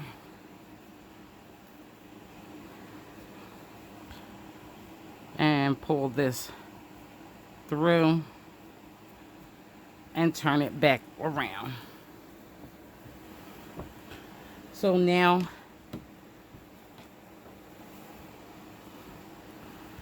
you see we've joined our piece, and if we open it up like that, let's throw that over there. I have, let's see, 2, 4, 6 pieces, stitches missed in the middle, which I think is a good amount. And there we have it. So we'll be going from the bottom of there up and around this neck area, and working there. But you see our join, you can't see our join, you just know where you've joined. So now this is still on the wrong side. All I did was flip those down. I mean, sorry, this is on the right side where you can't see your join. That is now your right side. And if I flip it over this way, now you see where your joins are. This is your wrong side, okay? So this is the inside of your sweater. So you see where the joins are. So we're going to look at just one of the ends right where the joint is. And I'm going to show you how to place the arm. Now, so grab one of your arms. Doesn't matter which one, they're both the same. Now, you guys, I rarely use yarn needles, but when I do, I always use the metal ones. I don't plan on using this today, but my metal ones I have out, and I have lost the little thing right now that it was on. Cannot find it. But these are yarn needles, where you can take the yarn you're working with, and you see the eye hole is big enough for you to be able to put that through there, and you can sew this on with this using the yarn. I am not going to do that, but I did tell you I was going to show you. I was looking for my metal ones, which I have with me at the table, but for some reason they have gone missing. So I don't know where they are right now, but you can use your yarn needles. Again, I usually use the metal ones, the plastic ones. I use them for some time, but they tend to break. This is like my backup. Can't find anything else. Then I would pull these out. But yeah, you can use these and just sew it on. But I'm not going to do that. I'm going to show you how to do it with your hook. Because I'm crocheting today and I feel like just crocheting. I don't feel like sewing. So yeah, I'm going to use my hook. And I actually like how the joins look better with the hook. And I feel more secure with them as the hook. So if this is the inside of our sweater, right at the join on one side, let me push this aside, then you want to determine what is your front side and what is your back side with your arm, okay? So with my arm, and of course we're using, let me fold it so we can see the whole thing. We're using the wide end. The wide end is what we're going to be attaching to our sleeve, to where our armhole is going to be. So you're going to decide which end is the right and wrong end. Way I'm deciding that this is going to be the inside. So how we're going to place this. Okay, so I wanted to go out a little bit more so you can see. where you're putting your sleeve is going to be between the the both of the shorter lines, okay, on the sweater. The front piece, wherever the end of this lays here, it has to be the same on the opposite side. So if I am going to be working on this side with my sleeve, if it's going to fall one stitch under this this cream color, it falls one stitch under here, then on this side I must make sure it falls one stitch below. Okay, so they have to be even and on either side. So all that is opening it up and seeing where it falls on both ends. Okay, so if yours fell on the second one in this row, then it would be from here to here, and that's how you would place it. So if you have pins, and I'm sorry, I don't work with pins, it just they just get in my way. So if you know you're here, then you're going to pin that down that way. Now that you have the bigger picture and how it looks, I'm literally going to turn this around this way. Throw that up there. And we're going to pull this up like this. And I'm going to start, and I'm going to place my hook in between the first stitches here and the first one on the sleeve here.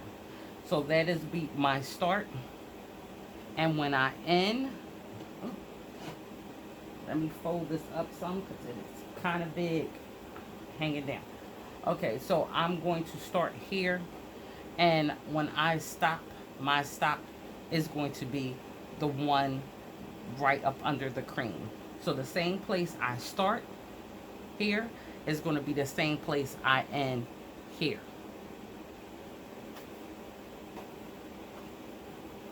Now I'm going to go down this line, and I'm going to show you exactly how that's going to come out.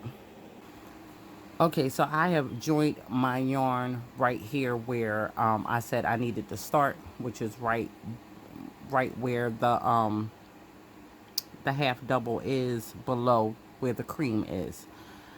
And I'm going to go in between, catch this last little piece of yarn, and make a single crochet just like we did around the top. Now on this piece, which is the back piece, I don't have any particular place to go. I'm just going to try to guide these in single crochets all the way down this line to where it makes sense. Now the back on the arm, these are the foundation stitches around this edge, so I do have a place to go in each one of these, and I do not want to skip any of the foundation stitches in the back. And I want to make sure I'm getting 2 pieces of yarn in the front here and 2 pieces of yarn when I go to the foundation stitches in the back.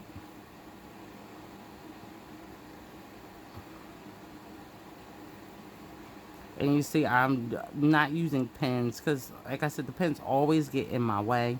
So I'm just holding it, keeping it nice and relaxed. And I'm just going to keep going all the way down until I get to where I'm supposed to be on the other side of the cream on the opposite end. I'm creating my own holes in the front, and in the back I'm making sure I go through every last half double through the foundation, because remember we started this from this place at the bottom, so this is where the foundation chain began.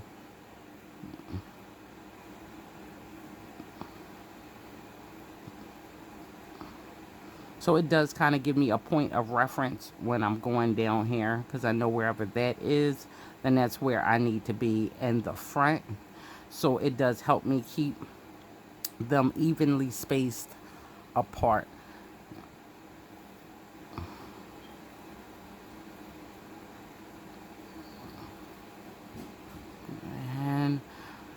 keep going down.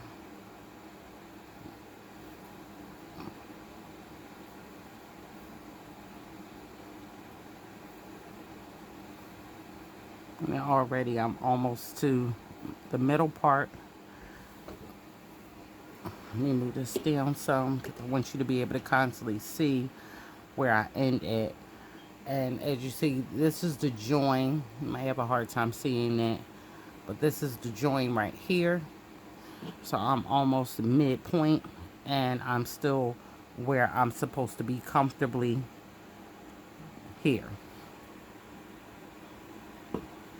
So remember, no matter where you where yours lies, because I'm making a large and my arm may be larger than a small, so you may not be in the same places with where I am.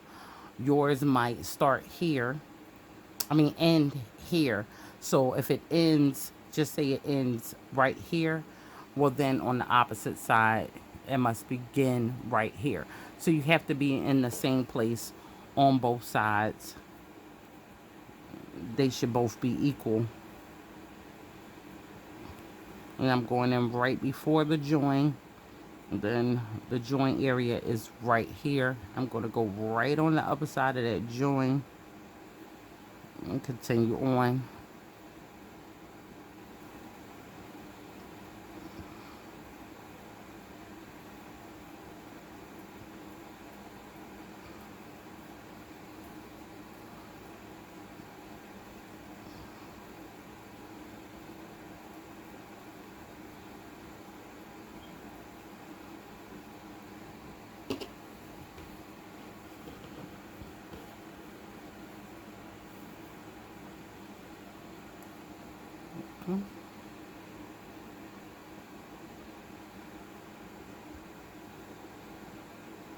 Remember, dead on to our goal. And just remember, you naturally space it, catching 2 pieces of yarn in the front and making sure you catch 2 pieces of yarn in the back.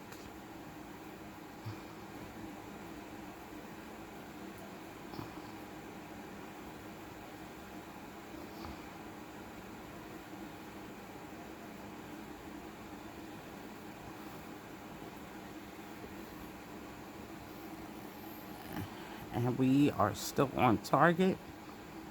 You see, since I don't use pins, I do check often to make sure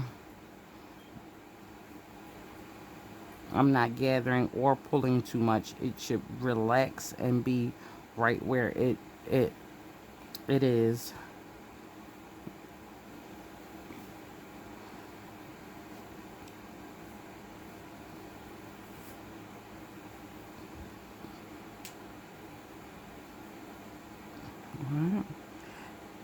And this is where I'm coming up to my end.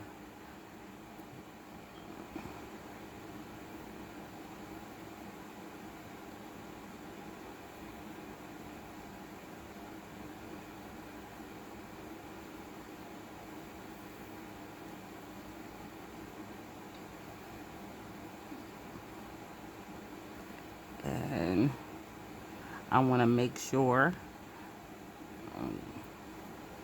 that I get the very end of that arm. I want to make sure I get that very end of the arm. And then I'm going to cut my yarn off a good enough place and pull through.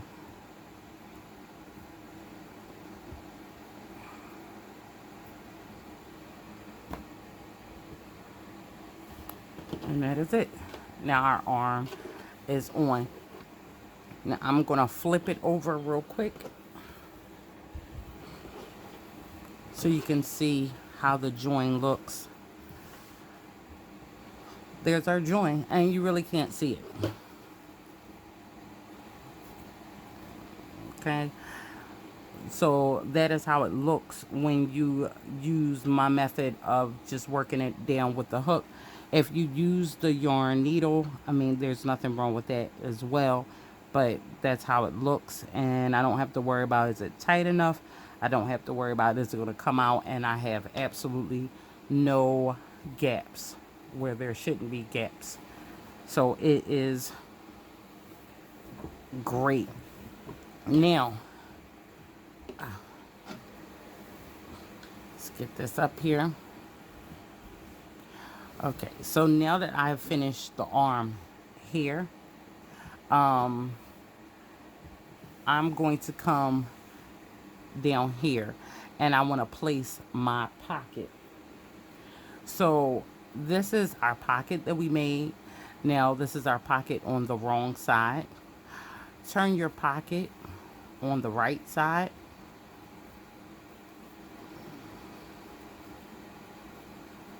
Okay, and we're going to add in our pocket.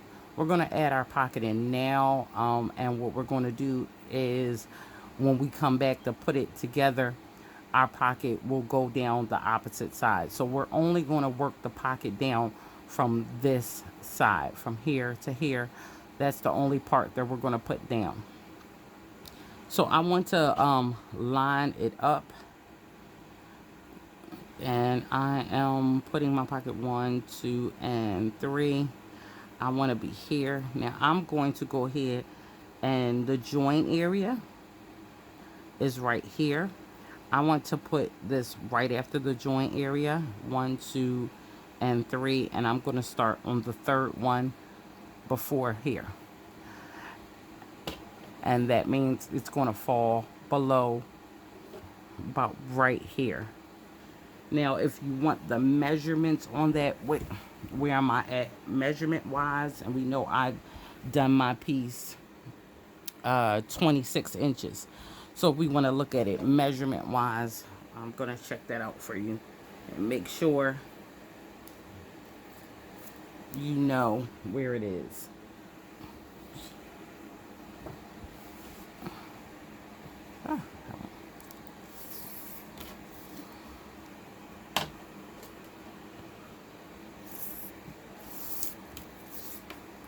So here, I'm going to go this way. So from the bottom to here is 13 inches, okay? So I'm placing my pocket at 13 inches, and it's going to go down to 6 inches, okay? So that is where my pocket is going to go, and 6 inches is 1, 2, 3, 4, 5, 6, 7. Yeah, 2 or 7 spaces down from where the cream is. So again, pins, you can pin this. I am not going to pin mine. I'm just going to eyeball it, and again, like I said, it's 1, 2, 3, 4, 5, 6, and 7. So I will be placing that last stitch right there. Now let me get my yarn. We're still working with our yarn with our A color. And I'm going to add it on here.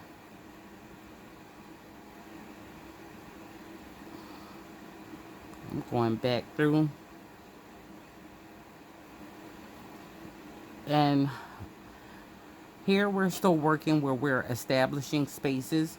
But here, as you see, we have half doubles, which we can use to go against the top. So once I go through the first one here, wherever that one lies, I'm just going to go straight through. So if I lay it flat from where I'm starting to where I want to end, I'm just going to go through this one and go straight back.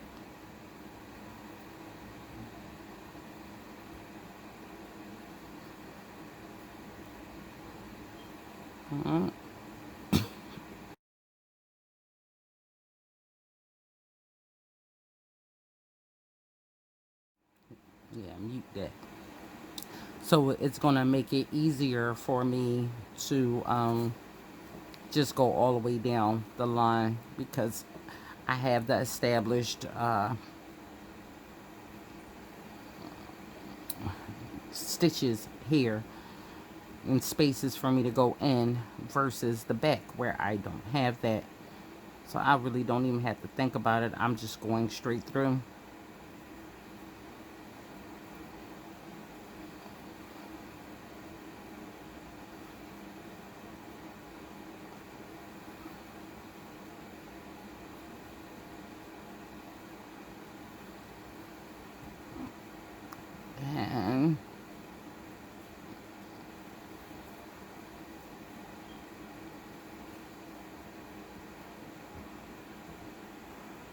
And let me make sure I'm where I'm supposed to be. 1, 2, 3, 4, 5, 6, 7. Yep.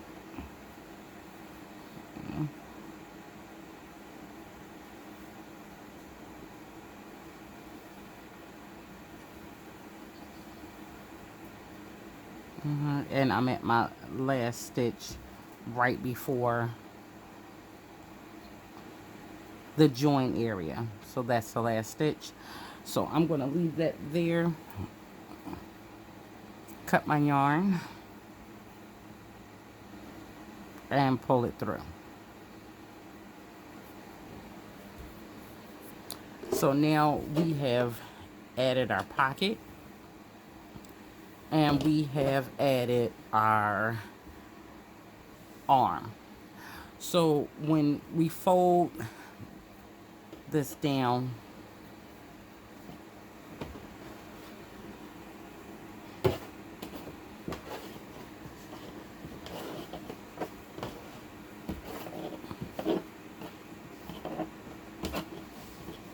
and this is the right side, so we folded it down to the right side.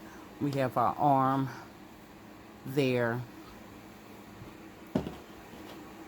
and our pocket will be in there just like that, and we'll catch this on this side here as we do this, and we're going to add this on all as one piece. Okay,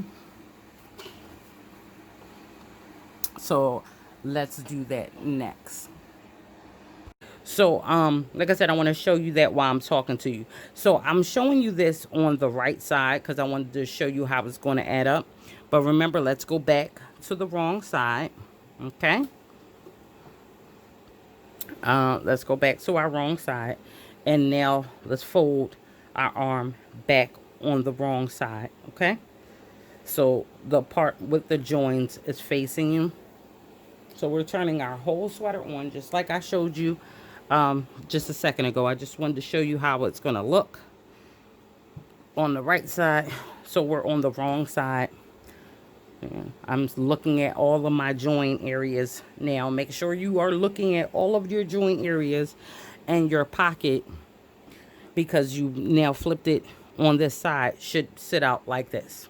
Okay, pocket should sit out like this. So when we get to the pocket part, it shall not be difficult because we will be like that. Okay, with our pocket, it makes it easier. Okay, so I'm gonna start the arm part while we talk a little bit, but I think the arm is going to be not a difficult point. It's going to be when we come back around to, I have to find my yarn again, my yarn in. It's going to be when we come down and around the pocket that I want to make sure that you understand. And underneath the arm, we're going to be real detailed underneath the arm, because you don't want it to look like you just, you want it to have the definition that it's supposed to have. So when you flip it on the other side, so you're going to go through the first stitches on the wrist area.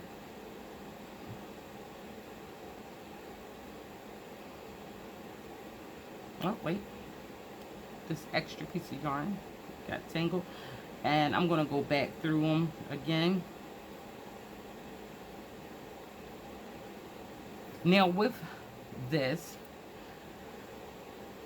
you're just going to, if you're doing it like me, you're just going to walk your way down here doing single crochets. Nice and simple, like as if it was a path already laid out for you. And even if you're using the yarn needle, you still want to do the same thing. You want to sew on down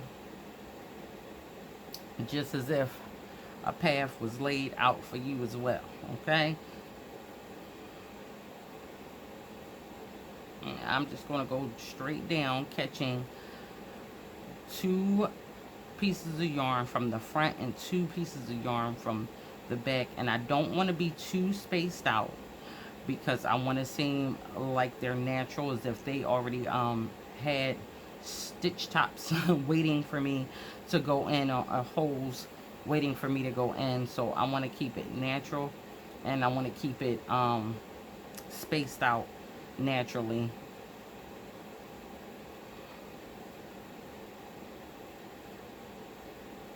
And like I said, I like this way. It sometimes when I would use the yarn needle to do this, it would I would get done, and I would see spaces where it just wasn't right. It just didn't look right. It looks clean when I do it this way, and I never have to go back over anything. When I was using the yarn needles, that wasn't always the case.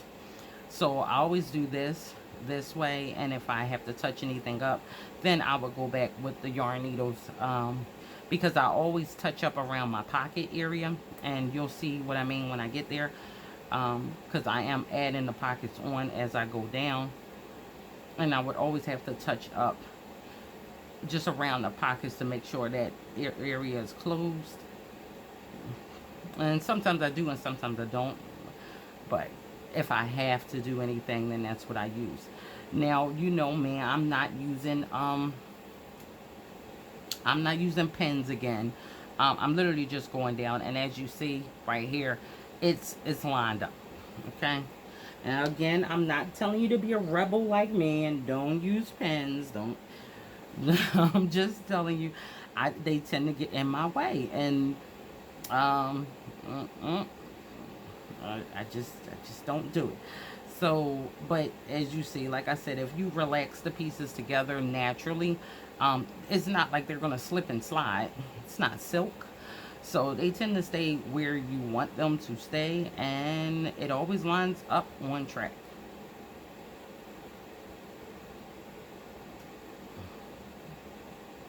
So, okay.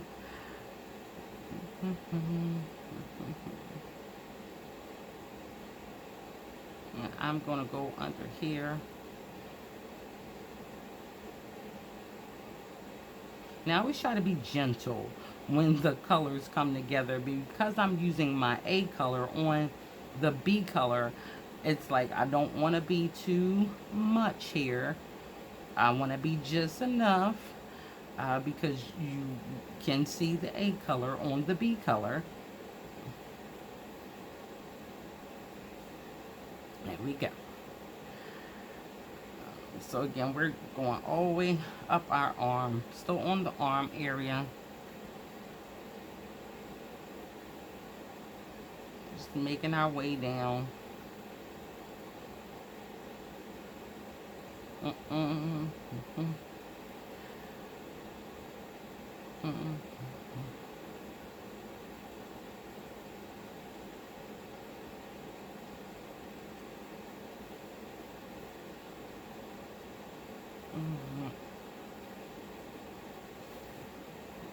Oh.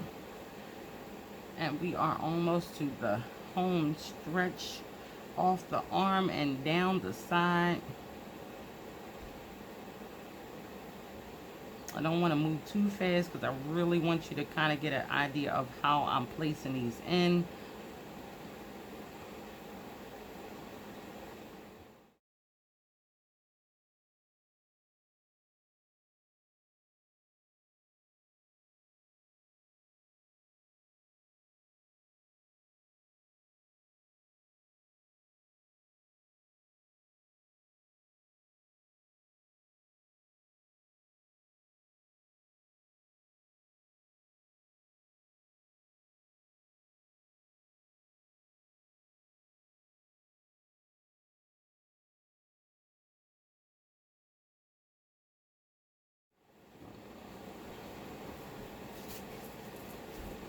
won't be that correct.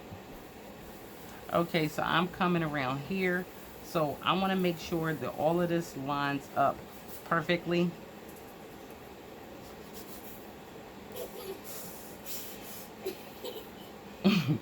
Perfectly. So I'm going to go right in here. And I'm going to make sure I go kind of in between the joints as much as possible to make sure I've gone all the way down that arm part. Okay, so I am finished with my arm part. You see on both sides, if you can see that, I am finished with my arm part. Now I'm on going down right up under the arm. So I want to make sure everything is detailed. So I'm going to kind of hit right past that joint as close as I can, right up under that joint, and I'm going to keep going down. And that's it. I just wanted to make sure you got that. When you get to that arm, bottom of that arm, you make sure you go right before that joint and you right and you lock that right there, and then you jump on the other side of that joint, and you make sure when you going down that arm area, and turn it this way down, you get that really good so you can go right down that area, and that way when you flip it back over on the other side, you have a seamless join, and it looks like you did not continuously do this. If you want to end it there and then pick it back up, that's fine. But once I caught wind of being able to go from the arm all the way down the piece, I haven't done anything other than that.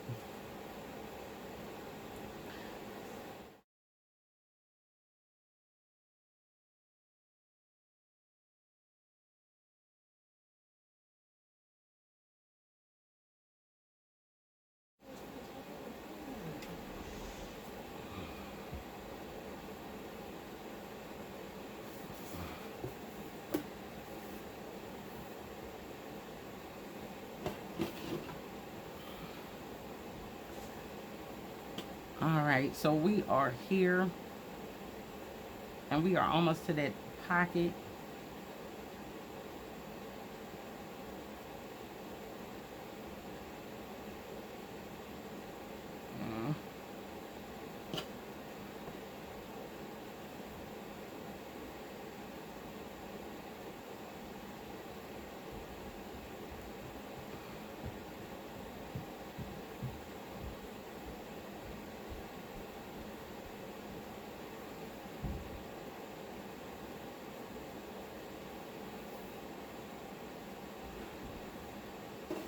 All right, so I'm going to make sure my pocket is laid out. I'm going to make sure my ends are where they're supposed to be.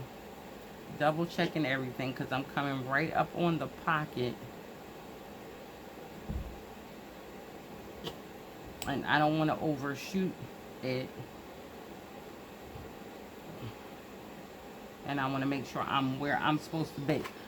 And the pocket's kind of in the way of doing that. So 1, 2, 3. Yeah. Let me take this out a little bit.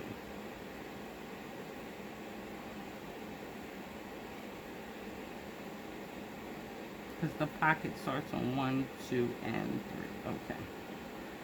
That is where my pocket starts. So I just want to make sure. So when you get here, just make sure you line up in the right way.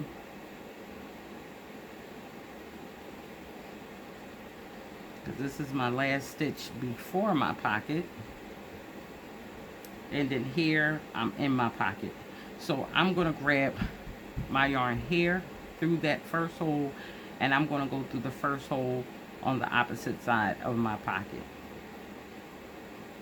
and so forth and so on. I'm going to go all the way down, just joining this to my pocket.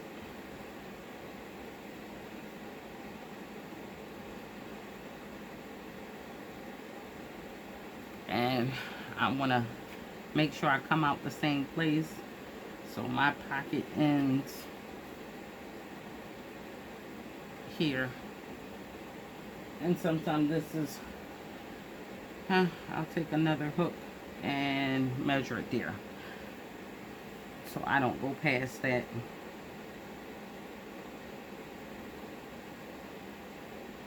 And that's it. You're just joining your pocket now onto the opposite side. So we've already did the one side. So now you just have to do this side.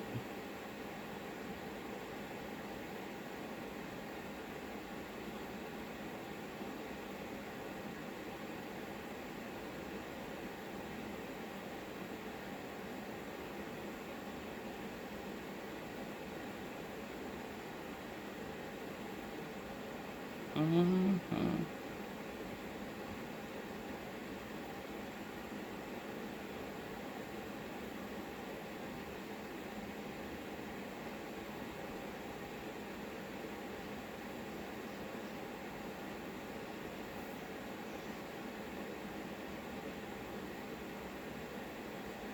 And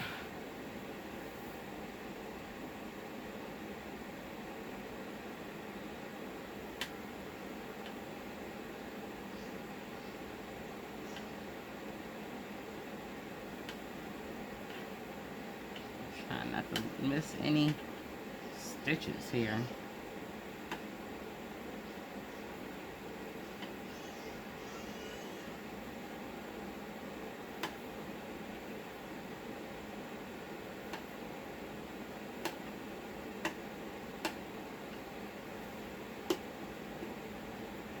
You can go now. Close enough. Alright, so I have about what? 3 stitches to go here. 1,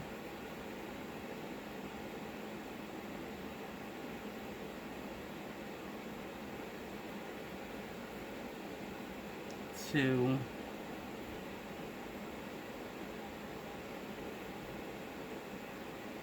and 3. And this stitch is to go on the end. So if you can see, there's a small little part right here that with the yarn needle I would sew back and forth right here, and I actually caught it on this side. So I probably won't have to do it here, but I'll know. So if you, even if you haven't used it to put this piece down, you might need it for that. Now when I go back down here, I'm going to grab that on that side and pull through, so I don't need to use it. I don't know if you can see good. I might not have to use it right here, but I'll probably do it just to be sure. But that's it. And I again found doing it completely all the way down the line this way to be way quicker, because I do a lot of orders, and I make this sweater quite often, as other things, and I always find the quickest, most efficient, but yet seamless way of doing everything that I do. So now we're going down this last stretch, and I'm going to flip it on the other side, let you guys see it, and then you'll be able to do your whole other side. And borders, borders are fun stuff. So go to the end of here and let's see what we have.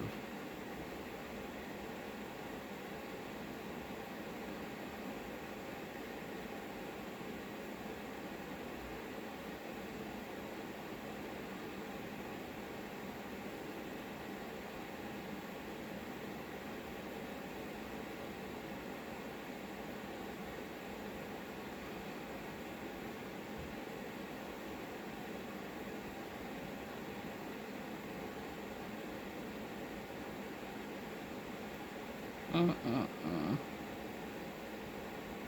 want to make sure I go in the last stitch here and the last stitch here.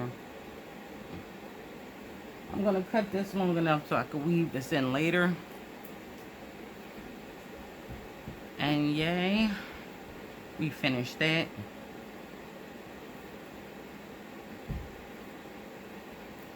Now let's pull this on the right side, the arm included.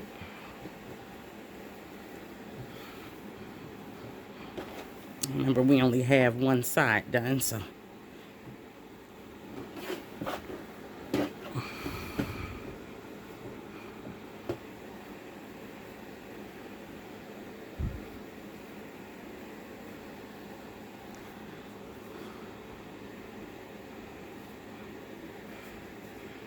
So this is the arm.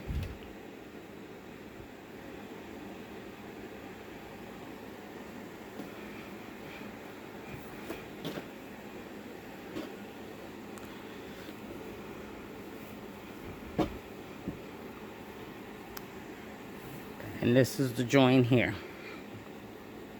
And here's our pocket.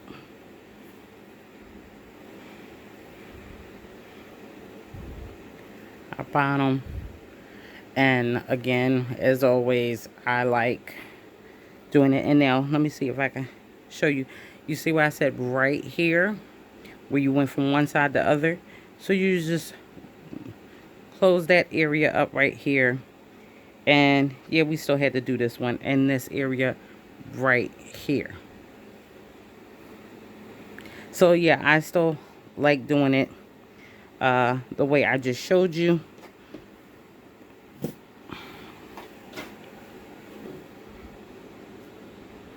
Let me turn this the right way.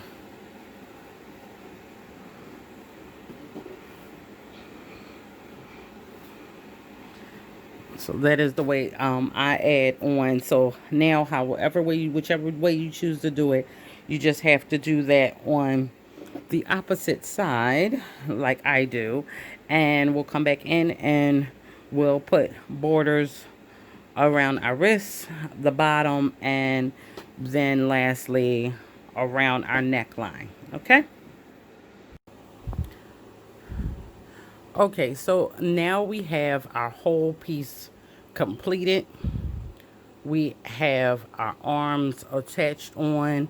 We are now on the right side of our piece. So it was inside out when we were working. We turned it on our right side. And now, before I start showing you the borders, and before you work your border, try this on to make sure your arm is good, because if you've worn any piece of clothing, then you know sometimes this area falls past the where your arm length is. So that's why I shortened this. Even though mine was 20 inches, I shortened it to 19 inches to make sure I had a good area to do the border. Now, just as this sweatshirt falls right here, so will my border. Once I put it on, we'll only be doing 2 rows. I'll show you 2 rows on your border. And so we're going to work on the border here on the arms, and then for the opening around the neckline of the piece, we're going to be starting at the bottom, and we're going to come all the way up, go all the way around our neckline, and we're going to come all the way back down to the bottom of our piece. So we're going to do the very bottom. So when I say we're doing the bottom, we're working on the right side, going from the bottom, just the very bottom of the sweater. So we have to put those 3 borders on. Now, once I show you one border, that's going to be how I work all the borders from then on. Whatever we do on the arm, actually, I want to show you a different trick with the arm. I want to show you how to bring it in just a little bit on the sleeve, around the wrist area. So we're going to decrease just a few stitches around that area. And I wasn't planning on doing that, but I want to show you how to do it if that's something you want to do. So I'm going to do that here just so I can show you how to do it. And everything else, we're not going to be doing any kind of decreases. We're going to work along here. Of course, here we're going to have to create our own stitches, just as we did if you joint with me with your hook. We're going to be creating our own stitches along here to make our border. And so we can look at this closely. When I go to make my border, if you can see in between each one of the rows, that will be good enough. If you don't know where to place it and you're not sure, if like you can see it good here, if you go in between each one of these spaces here, that should be good enough, because we're going to be working front and back posts on. If you're good at going and making your own way along without really any guidance because you don't have the holes, then that's awesome. You don't have to worry about that. And with the bottom starts where our foundation stitches were. So we're going to be going in between where the foundation stitch is here. So let's get started with that. I think we'll start with one of the sleeves, since that is where we're going to really be doing decreasing at. I want to show you that. So let's start here. Everything else, once we do the bottom, you'll know how to go around the top. Okay. Okay, so we're going to start this around the arm, and do our border on the wrist area. So we're going to first establish, just like we'll establish every other border that we'll do around the bottom and around the neckline, from the bottom up to the neckline. We'll all start with one row of double crochets on the correct side of the piece. So I'm going to go right on the side of the join. The join area is right there. So I'm going to start on the side of the join area, and I'm going to get my yarn on my hook,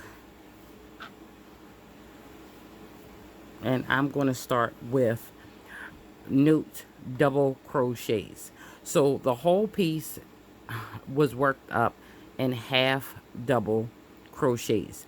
We're going to be working up the border, the around the wrist, the bottom, and around the bottom to the neckline, around the neckline, all the way down to the bottom again. We'll be working all borders in double crochet. Okay, so we're going to start in that first hole, and we're going to chain up 3.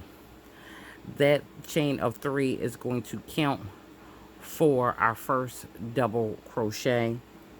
Yarn over, and I'm going to go in my next space and make a double crochet, and I'm going to go all the way around making double crochets. So every stitch all the way around gets a double crochet.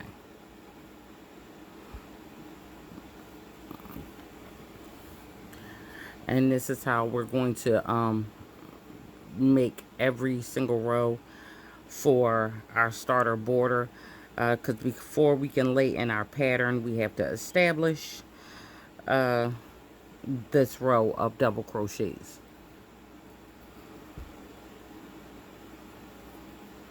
So I'm going to go all the way around, and I will see you back at the beginning where we first started. Okay, so I have gotten back around to my beginning. Now, where I had the starting chain 3 right here, I'm going to go through the top one right here, grab my yarn, pull through, and pull through the opposite side, making a slip stitch. And to begin our pattern, we're going to chain up 1, 2, and 3. Okay. Now, before we get into this, I want to discuss the different options for your border, because whatever you put here, you want to put at the bottom and around the neckline. So I've showed you the one from earlier. You saw the purple one. It had a ridge pattern where it was front and back posts, front post, back post, front post, back post, front post, back post. That whole entire way around all three areas that we're going to be putting the border on. The other one, the orange one that I showed you, it had a front post, and double crochet, front post, double crochet, front post, double crochet, double crochet, front post. Okay, so that was how that one worked. So if you like that, now what we're going to be doing is going to be a front post, back post, back post, front post, back post, back post, front post. So that is the one we're going to be working here. That way you have three different options of what it is you may like. Now I'll mention that we're going to be doing a decrease on this one. So what I'm planning on doing here is going to be front post, a skip, back post, front post, skip. Now the only reason why we're doing that here is because we want to decrease a little bit. Well, I want to show you how you can decrease a little bit around the sleeves, just to draw it in more firmer at the end if you would like that. So I'm going to just do that for you. Now when we do the other areas that we have to do the border in, the bottom and the neckline, we will not be using the skip, okay? But we're going to use the skip here just for that purpose. So this chain 3 is going to stand as the double crochet for here. Now we're going to be doing a front post. So what we're going to have to do is the next stitch, we're going to go behind it. And when we go behind it, that pulls that double crochet forward, okay? So when I say post, I'm talking about the double crochet. So I'm going to grab my yarn, pull it out, and I'm going to make a double crochet. And that is that. So now we're going to do 2 back double crochets. Now remember I said we're going to skip one, so we're going to skip this one here, and in order to pull this back, we're going to have to put our hook in front of the double crochet. And we're going to grab our yarn, pull through, and make a double crochet. And you see how that pulls that back. So now we're going to go to the next one, and we're going to push this one back too. So we're going to grab our yarn, come back out, and make a double crochet. Pushes that back too. Now our next one is going to be a front post. So we're going to go behind it to push it forward, and we're going to make our double crochet. Now we're skipping this one, the next one. So now we need to go behind this to go in front of the double crochet. Grab our yarn, come through. There we go. So now we're going to go back down and in front of this one to push it back.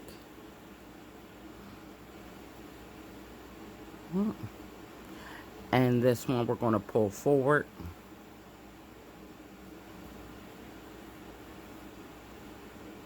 Okay, we're skipping this one. So we're going to push this one back.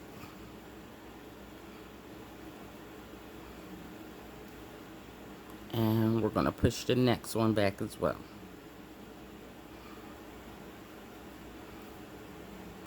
And we'll pull this one forward.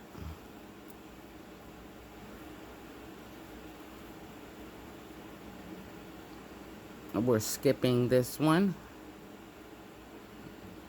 So the next one, I'm going to pull back. On the next one after that, we're going to pull back. And this one, we're going to pull forward. We're skipping this one. And the next one, we're going to pull back.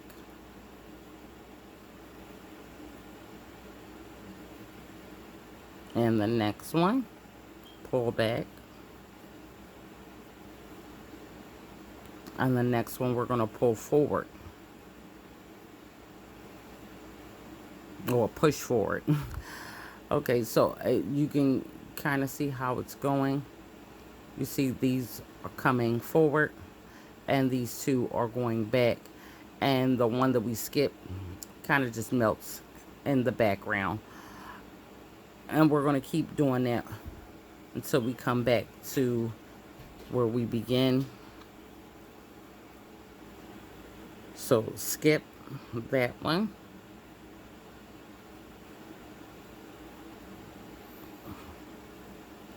And that goes back and back and forward. Skip. Next one back.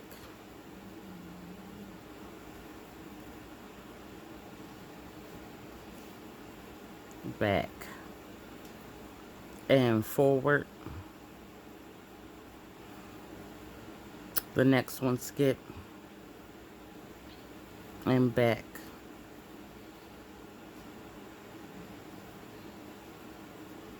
Back. And forward.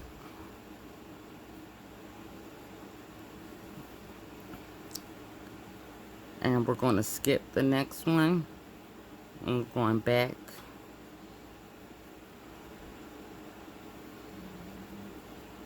Back.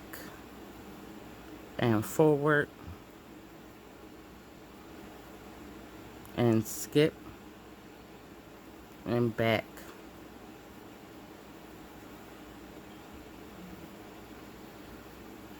Back.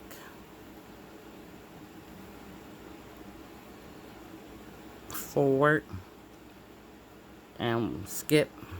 And the last one is going to be a back. Well, it may be something different for you depending on how many stitches you have, but the last one for me is a back. And now where we place that chain 3 at the beginning, we're going to go through the top of there, grab our yarn and pull through, and we're going to cut off a good enough portion that we could weave in our ends later on. I'm going to pull through. All right. And that's it.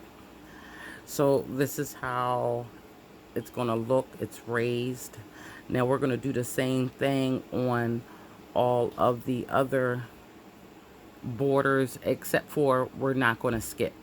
We're just going to go front, back, back, front. Right. So now I'm going to show you the bottom because we're going to do your row of doubles, and when we come into our second row, we're actually going to have to reverse this in order to have this shown on the front. So I'm going to go ahead and show you that on the border. Go ahead and work up your row of double crochets on that, and we'll begin from there.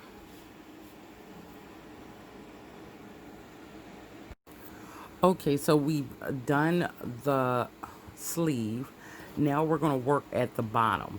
Now, as you see from here, I've already placed double crochets along the bottom, and that's all you're going to do. You're going to start from the first stitch and come all the way down with nothing but double crochets, one in every stitch. Now this is the foundation chain from the bottom, so you're going to make sure you grab the two make sure you grab two pieces and you're right up under that half double and go all the way along the bottom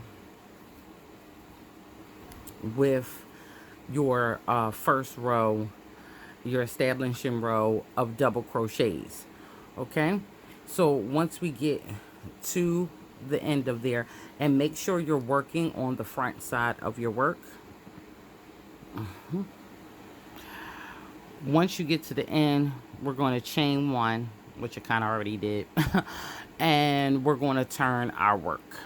So, and now that we turn our work,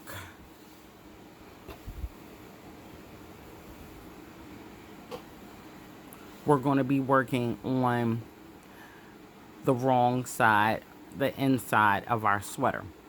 Now, because now we're working on the inside of our sweater, the same pattern that we want to keep as we did around the wrist of the one front post, two back posts, one front post, two back posts, we actually have to do that backwards now, because now if we do it that way, it won't look like that on this side.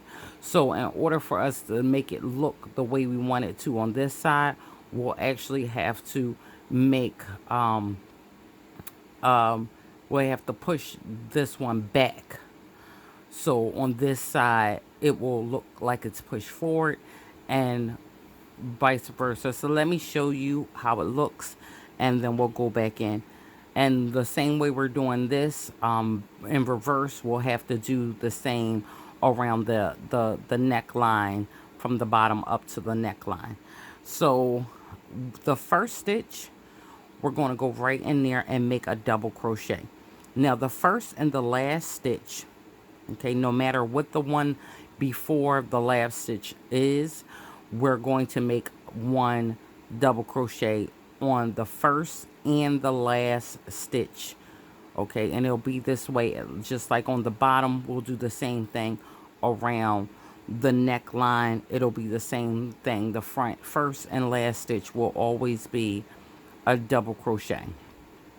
So now we want in the front, we want it to be a front post and then two back posts, one front post and two back posts.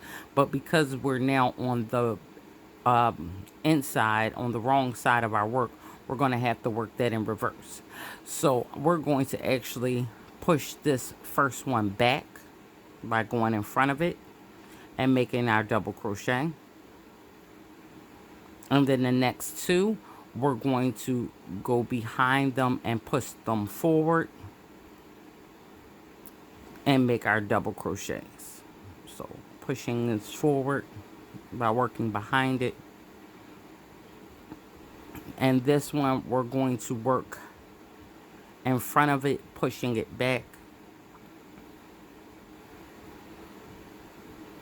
And now again, the next two, we're going to work behind it, pushing it forward.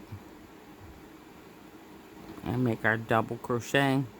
And behind it and push it forward to work our double crochet.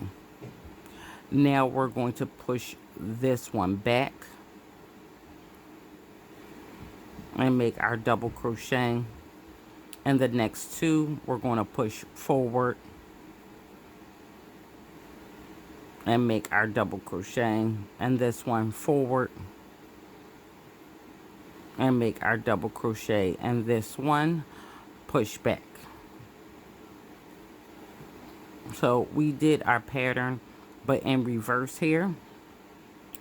Now I'm going to turn it on the correct side, which is going to be the outside of our sweater. And you see we now have what it is we wanted. We have our double crochet on the end. Our this post is pushed forward. These two are pushed back. This one is pushed forward, and these two are pushed back and forward, and two back and forward. So that's how it's going to look on the correct side. So just remember, we're working on the wrong side, so we have to do everything in reverse. So there's going to be two push forward,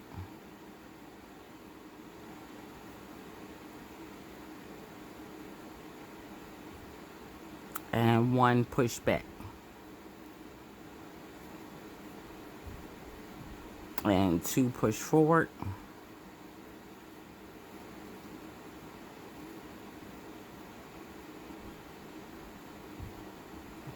And one push back. And we'll work this like this all the way to the end of the row. Two push forward.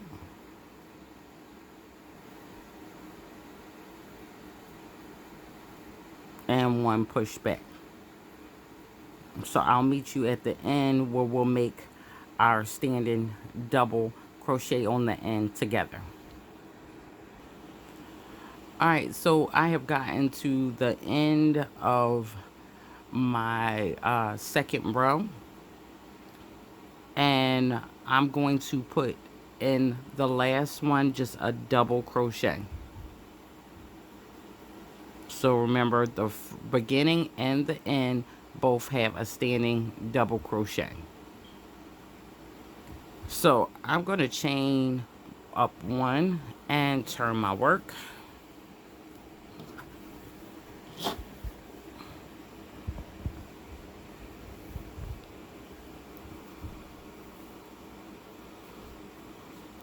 Now we've already done our row of double crochet. Then we have our row where we've established our pattern. And now this row is just going to be a maintaining row. Okay. So in the first stitch, we're going to put a double crochet.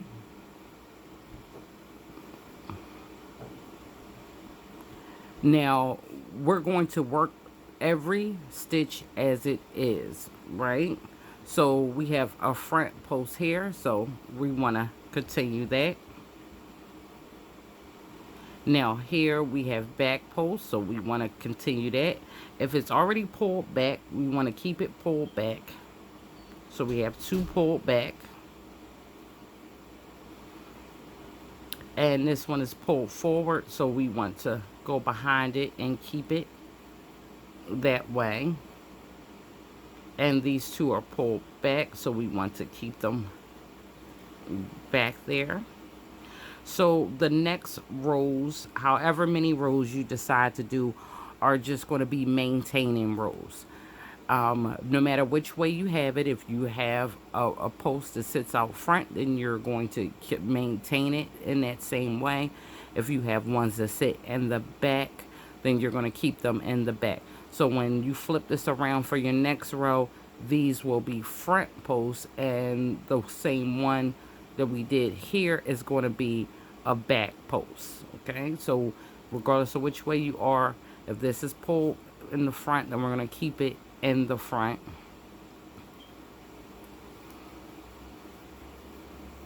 And if these are pulled back, then we're going to keep them pulled back.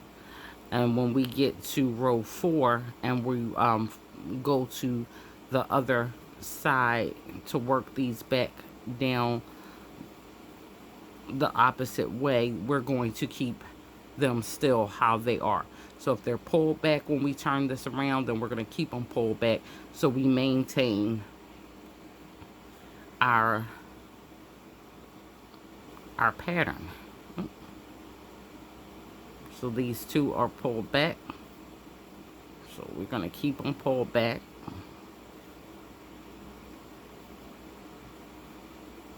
And this one is pushed forward,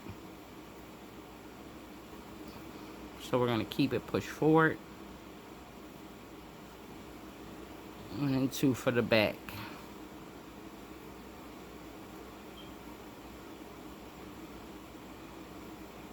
And 1 going forward.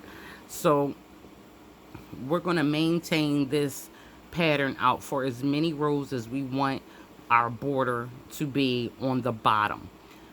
I can't tell you what that is until I've done it, because it's something that I'm going to eyeball and see how many rows I want to do as I go along. You're going to do the same. It doesn't matter how long you want it. You can make it as long as you want it. If you want to stop after this row, then you can stop after this row. It's all going to be upon what you like. I possibly, after I do this row, may do just 1 more row, but I won't know again until I eyeball it and see, yeah, I like that. I'm want to stop, or no, I want to keep going further. So once I've done that, I will come in and I will show you how far I went. And once you get to the end, no matter which way, how many rows you do, you want to always make sure the beginning and the end of your row is maintained by that 1 standing double crochet. And when you get to the end, you're just going to cut your yarn off as long as you need to weave in, and pull it through, and you're going to be done your bottom border. So I'm going to go ahead to the end of mine where I want it to be, and I'll come back and tell you how far I've gone, and we'll work the last remaining piece of border around the neckline.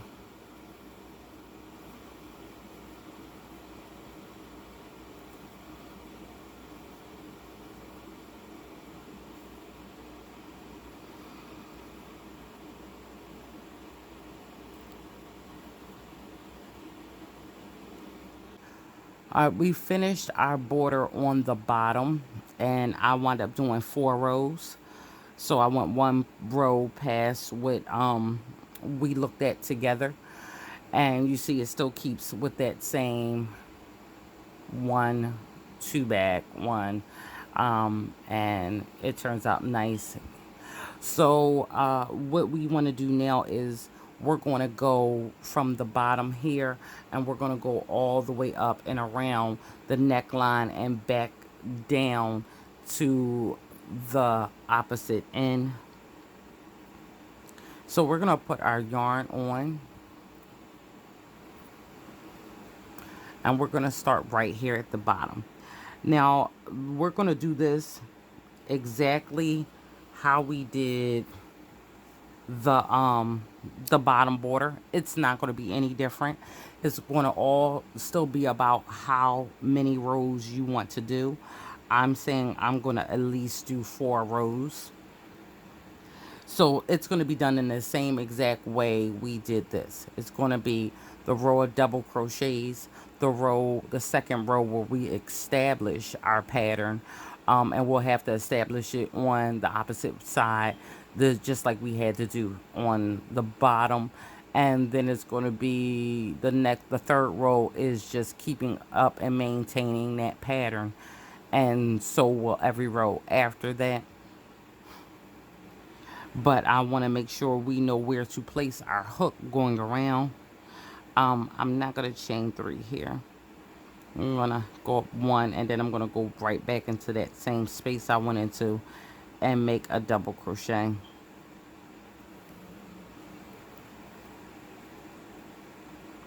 Now we don't have any established spaces already. We went over that. So what we're going to do is just go down here, reasonably placing our double crochets. Okay.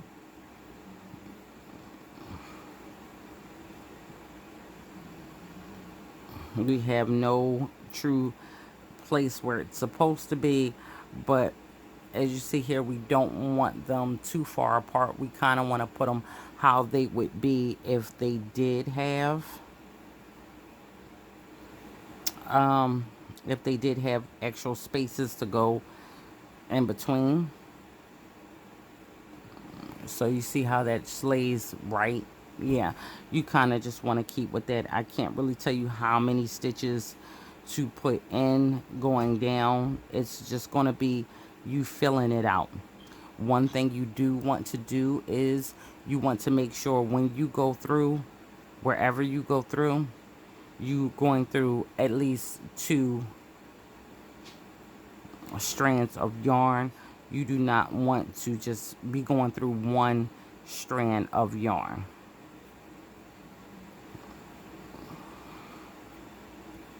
And as you see here, you're just going to keep going along, just punching it in wherever you can go naturally, spacing them how they would be spaced if they already had their plant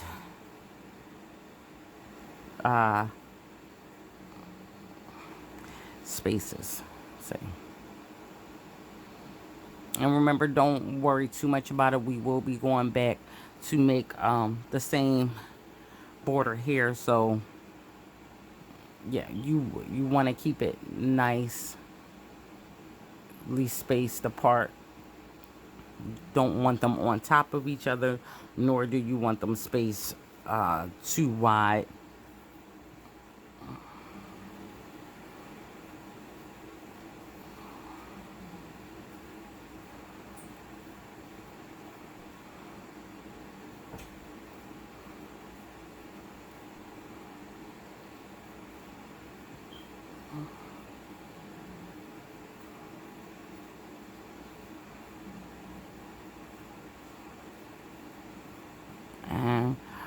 I'm gonna go all the way down, and I'm gonna go around the neckline with you, because again, I want to make sure we know exactly where to go as we go around the neckline.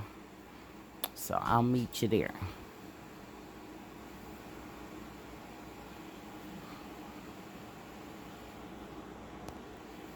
Okay, so I am coming up to right where my join. Oh wait, I'm coming up right to where my join area is at the top before we hit the neck. And I just want to show you, you want to make sure you go in these spaces.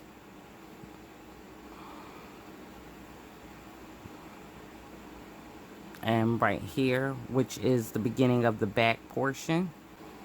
So where you have your established holes already, because this is where you had a space. This is one front part and this is the other front part. So with mine, I wind up with 6 spaces in between. But this stitch right here, this is where back and front join together. That's the join. So that is a stitch which makes 8 on the back for me, if I include the one where the front is joined into there. Now you see how this one is kind of spacious, because it has the joint in it. If you have ones along this back where you have predetermined spaces to go into, if you want to, if yours is large like this, you can go in there 2 times. Um, because these spaces, we're making them and we're already making them close together. If you would like to, and I am, the ones I have on the back here, I'm going into them twice.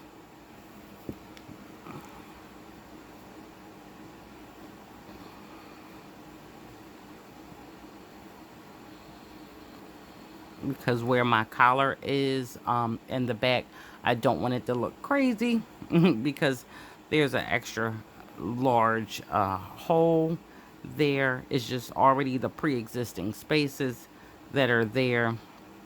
So I'm going into all of those twice.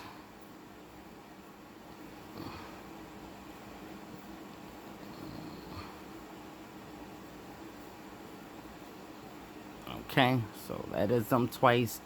And this one here is where the front and the back join together. This one here. And I'm going to go in there twice too. Just like I did on the other side. And so that is my back area. So I wanted to make sure I go over that with you. And now we're going back down here. And we're making our own path again.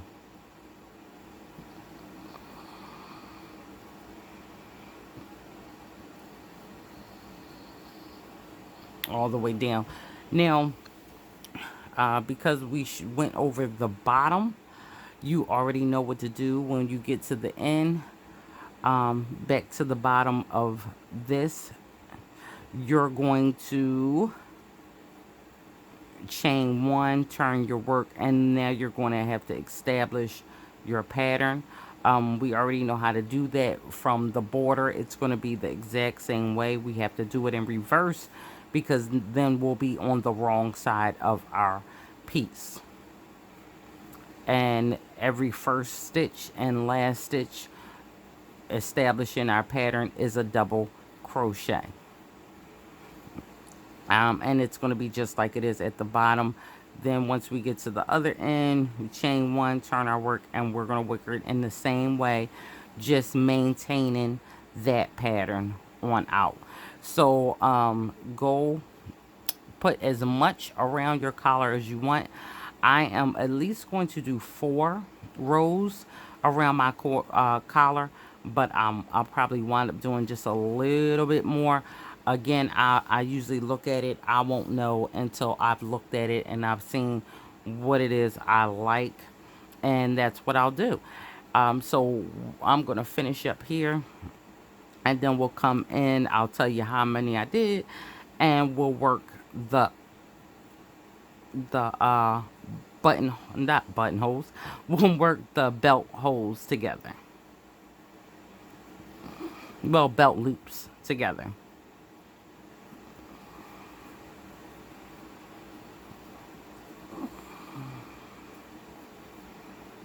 Okay, so I have finished with my going around from the bottom all the way up and all the way back down to the bottom, and I went with the 4.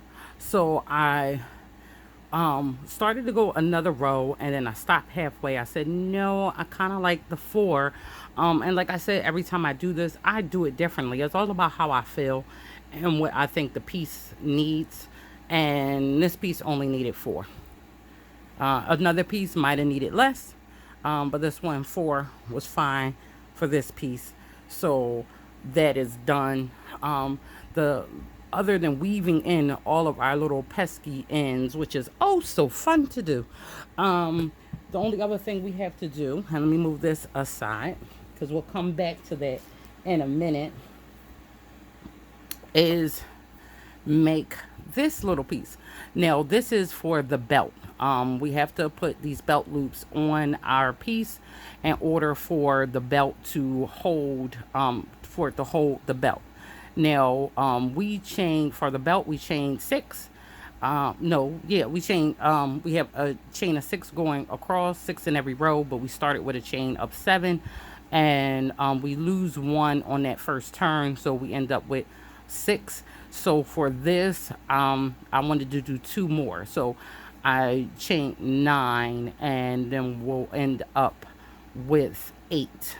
Okay, so there'll be 2 more than our belt. I didn't want to make it too loose. You can always go more than that.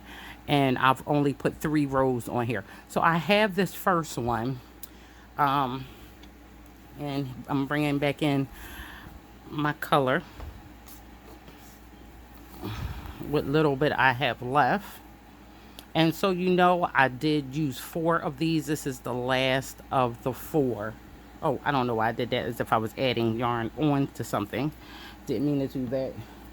I want to leave enough of an end so I can weave this in without noticing it later on. So I'm going to start by adding my yarn on. And again, I said we're going to chain up 8, 9. 1, 2, 3, 4, 5, 6, 7, 8, and 9. Now we're not going to go in the first one, but in the second one we're going to make a single crochet. So we're going that second one and make a single crochet, and then we're going to keep going down making single crochets all the way to the first one.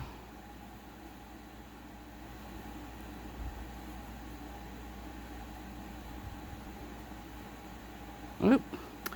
And this is our first one. Now we're going to chain 1 and turn our work, and I'm going to go right back into this first stitch and make a single crochet, and into the second one and make a single crochet. We should have 8 all along this row.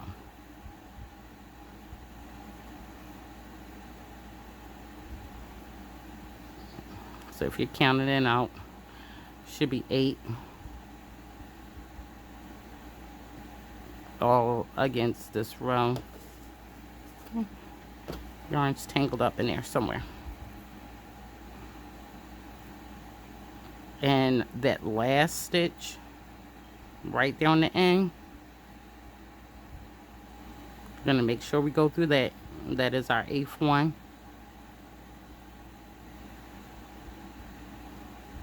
We're going to chain 1 and turn your work, and we're going to go right back into that first stitch right there, and that's 1, count it this time, 2, 3, 4, 5, and 6, 7, and 8. Oh.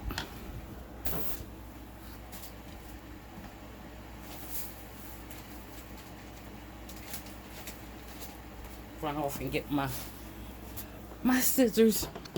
So then we're going to just cut.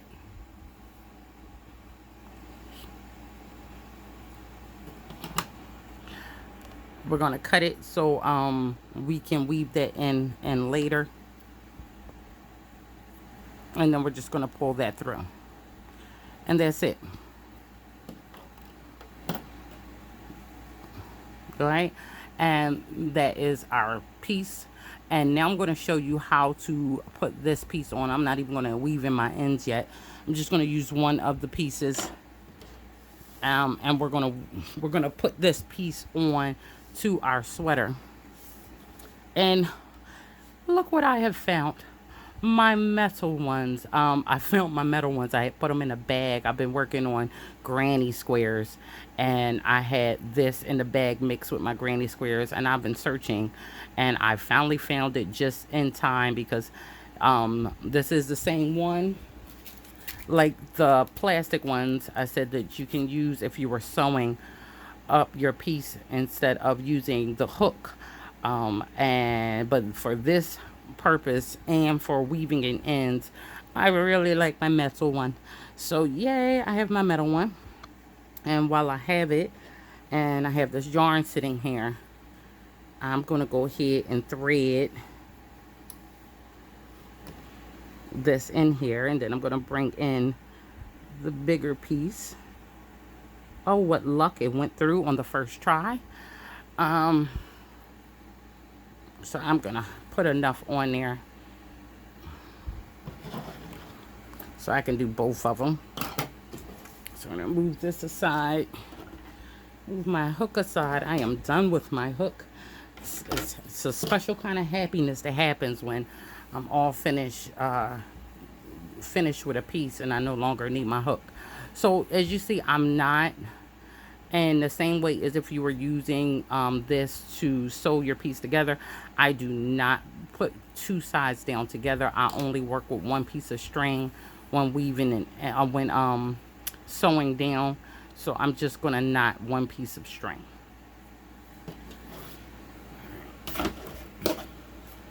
Bringing back in the big piece, I'm going to show you exactly where we're going to put this. Well, where I like to put mine.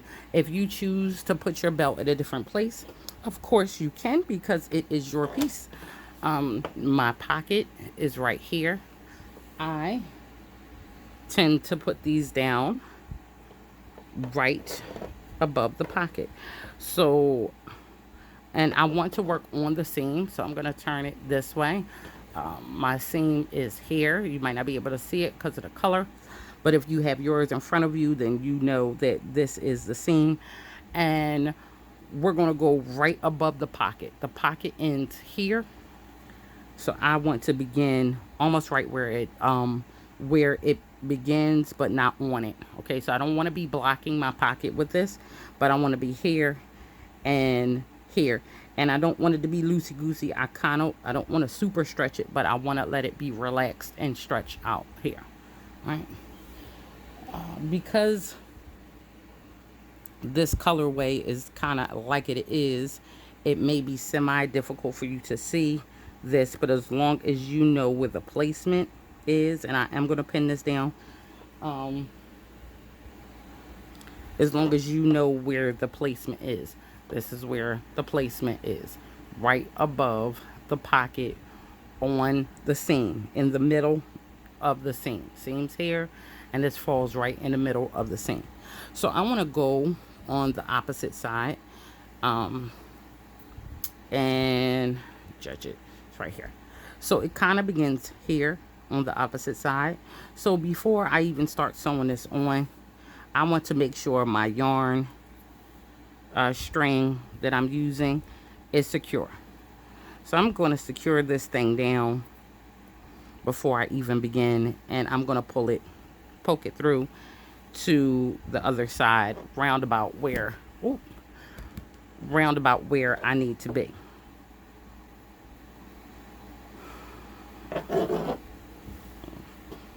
Excuse me while I manipulate this so I can have it flat where I need it to be.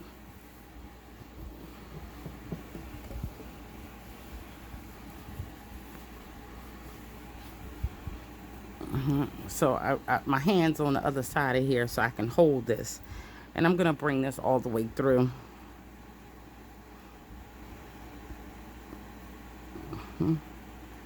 And now I'm just going to go through and sew this on here. It's nothing major. I'm going right through the tops of the very end of it. Double back. Go back through.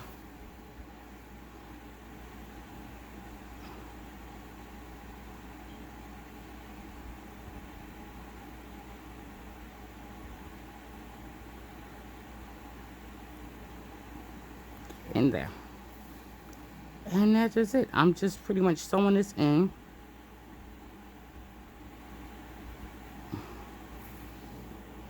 And I want to make sure it's tight down.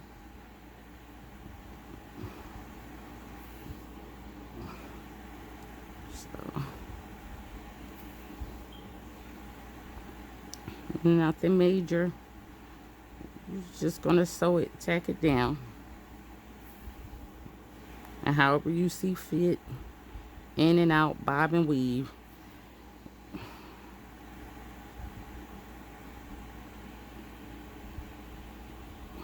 And I want to just be at the top of it. So once I think, I got it good, I'm now going to go all the way in with my needle. And I'm going to turn my work on the wrong side. And I'm going to find where my needle comes out at, and I'm going to pull it all the way through. Now being me, I hate to cut and come back through. So I'm actually going to feed this around my joint area.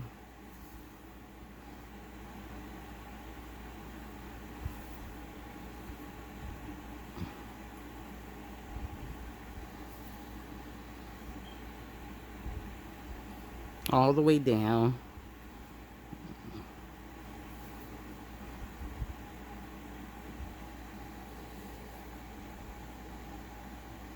Yep. Until I feel like I'm where the other side begins, and then I'm just going to poke it through. And now I'm back on the right side of my piece. Let me put my hand back under there. And I came out perfect placement. So I'm going to pull this through.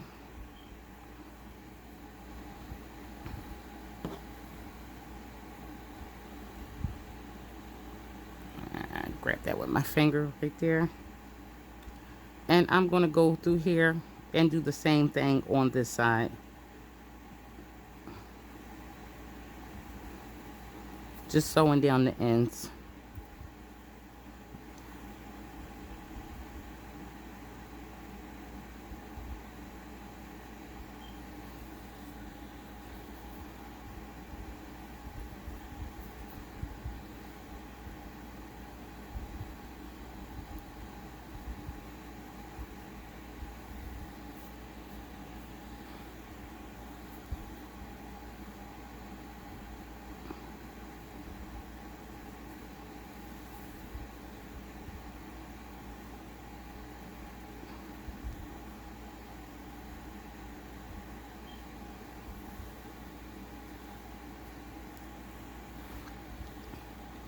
You know what I mean? I'm going to go back the opposite way.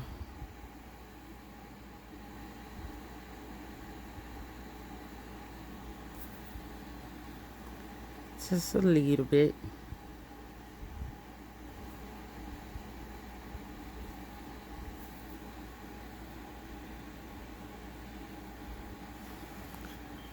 And I'm going to make sure I get this area really, really good.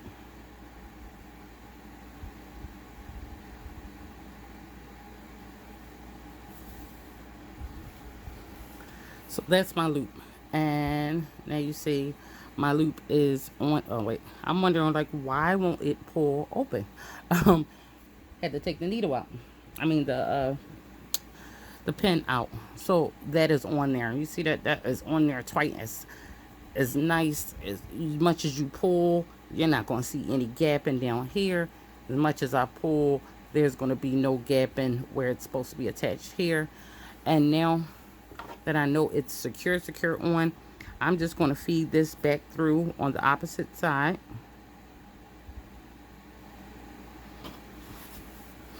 Turn it back on the wrong side, pull it through, and I'm just going to make sure this is secured down.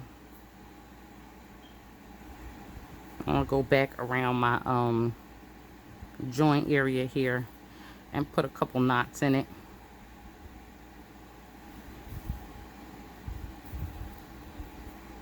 And then I'm going to go ahead and weave this in on end since I'm already here. And you're going to cut this, and then the only thing you have to do now is do the other side, and you're going to make sure you put this one pretty much where you put the other one where you put this one. So if I'm right above my pocket here, I want to make sure I'm in the same place on my other one. So if it makes it easier by counting the rows, I'm in between A, B, C, well, 1, 2, 3, 4, 5, then do that and make sure you put it on the same place on the other side. And since you already have this little baby out, you're going to go ahead and weave in all of these ends that you have hanging out on the right side and on the wrong side. Make sure you flip your sleeve on the wrong side to make sure you capture everything that could be there as well.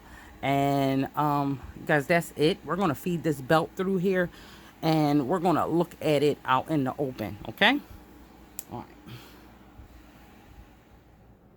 Okay, crochet fam, so this is our finished piece. This is it put all together right there. You see the little border around the bottom.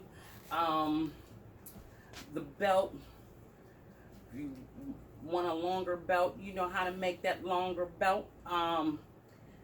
This is it right here. Remember, we took our sleeves and we made them come in a little bit. So that is how it looks. It actually rolls down some. And that's what the come in look. Our pockets turned out great. And again, make sure you loop them up. Make sure you put that little loop around them just to hold them steady. Our ridge, how our our wrists look with the with it being drawn in some. I kind of like it. I didn't plan on doing it with this one, but I kind of like it, so that's kind of how it looks. And as you see with the arms, you see my shoulder point comes down to right here. So I did try this on, of course, before I did my border. But just be mindful of that when you're making your sweater. So if you want to, like I said in the beginning with Brianna, if you want to decrease, instead of 1 inch, 2 inches, that'd be good too. Okay, it'll just give you a different look at the bottom of your sleeve. But I like this one. It turned out nice, I feel. It's the back. Let's make sure we get this back. That's how it looks in the back. And I think it turned out great. I hope your sweater turned out great too. Again, just learning how to fish. If yours didn't turn out that great the first time and you say, like I just did, I could have took 2 inches off of this instead, then do that. Every time I make this deconstructed sweater, I do something different because it's more so coming from a free-handed flow. I just have a kind of general method and formula to that, if I want a fitted, relaxed, or so forth and so on, the regular look. But every time I make this sweater, it comes out slightly different. And that is why I told you guys that that when you make this sweater, to simply when you make this sweater, that it every time I do it, it comes out different. And I tell you guys that because this sweater is meant to be that. So when I was already asked to bring it to you guys, it was like, huh, because it's not meant to be the same thing every time. Yes, the look of it with the stripes is supposed to be what it is, but you can do this in solid colors. You can do this in 5 different colors if you want. It's just meant to be a free-handed, free thought thing. So I hope that you like this tutorial. I hope that you got a lot from it. And show me your sweaters that you guys have made. Instagram, Facebook, whichever way you, my email, whichever way you guys like to get in touch with me. Send me your photos of your deco sweaters. I would love to see them. I would love to see the different styles you could come up with.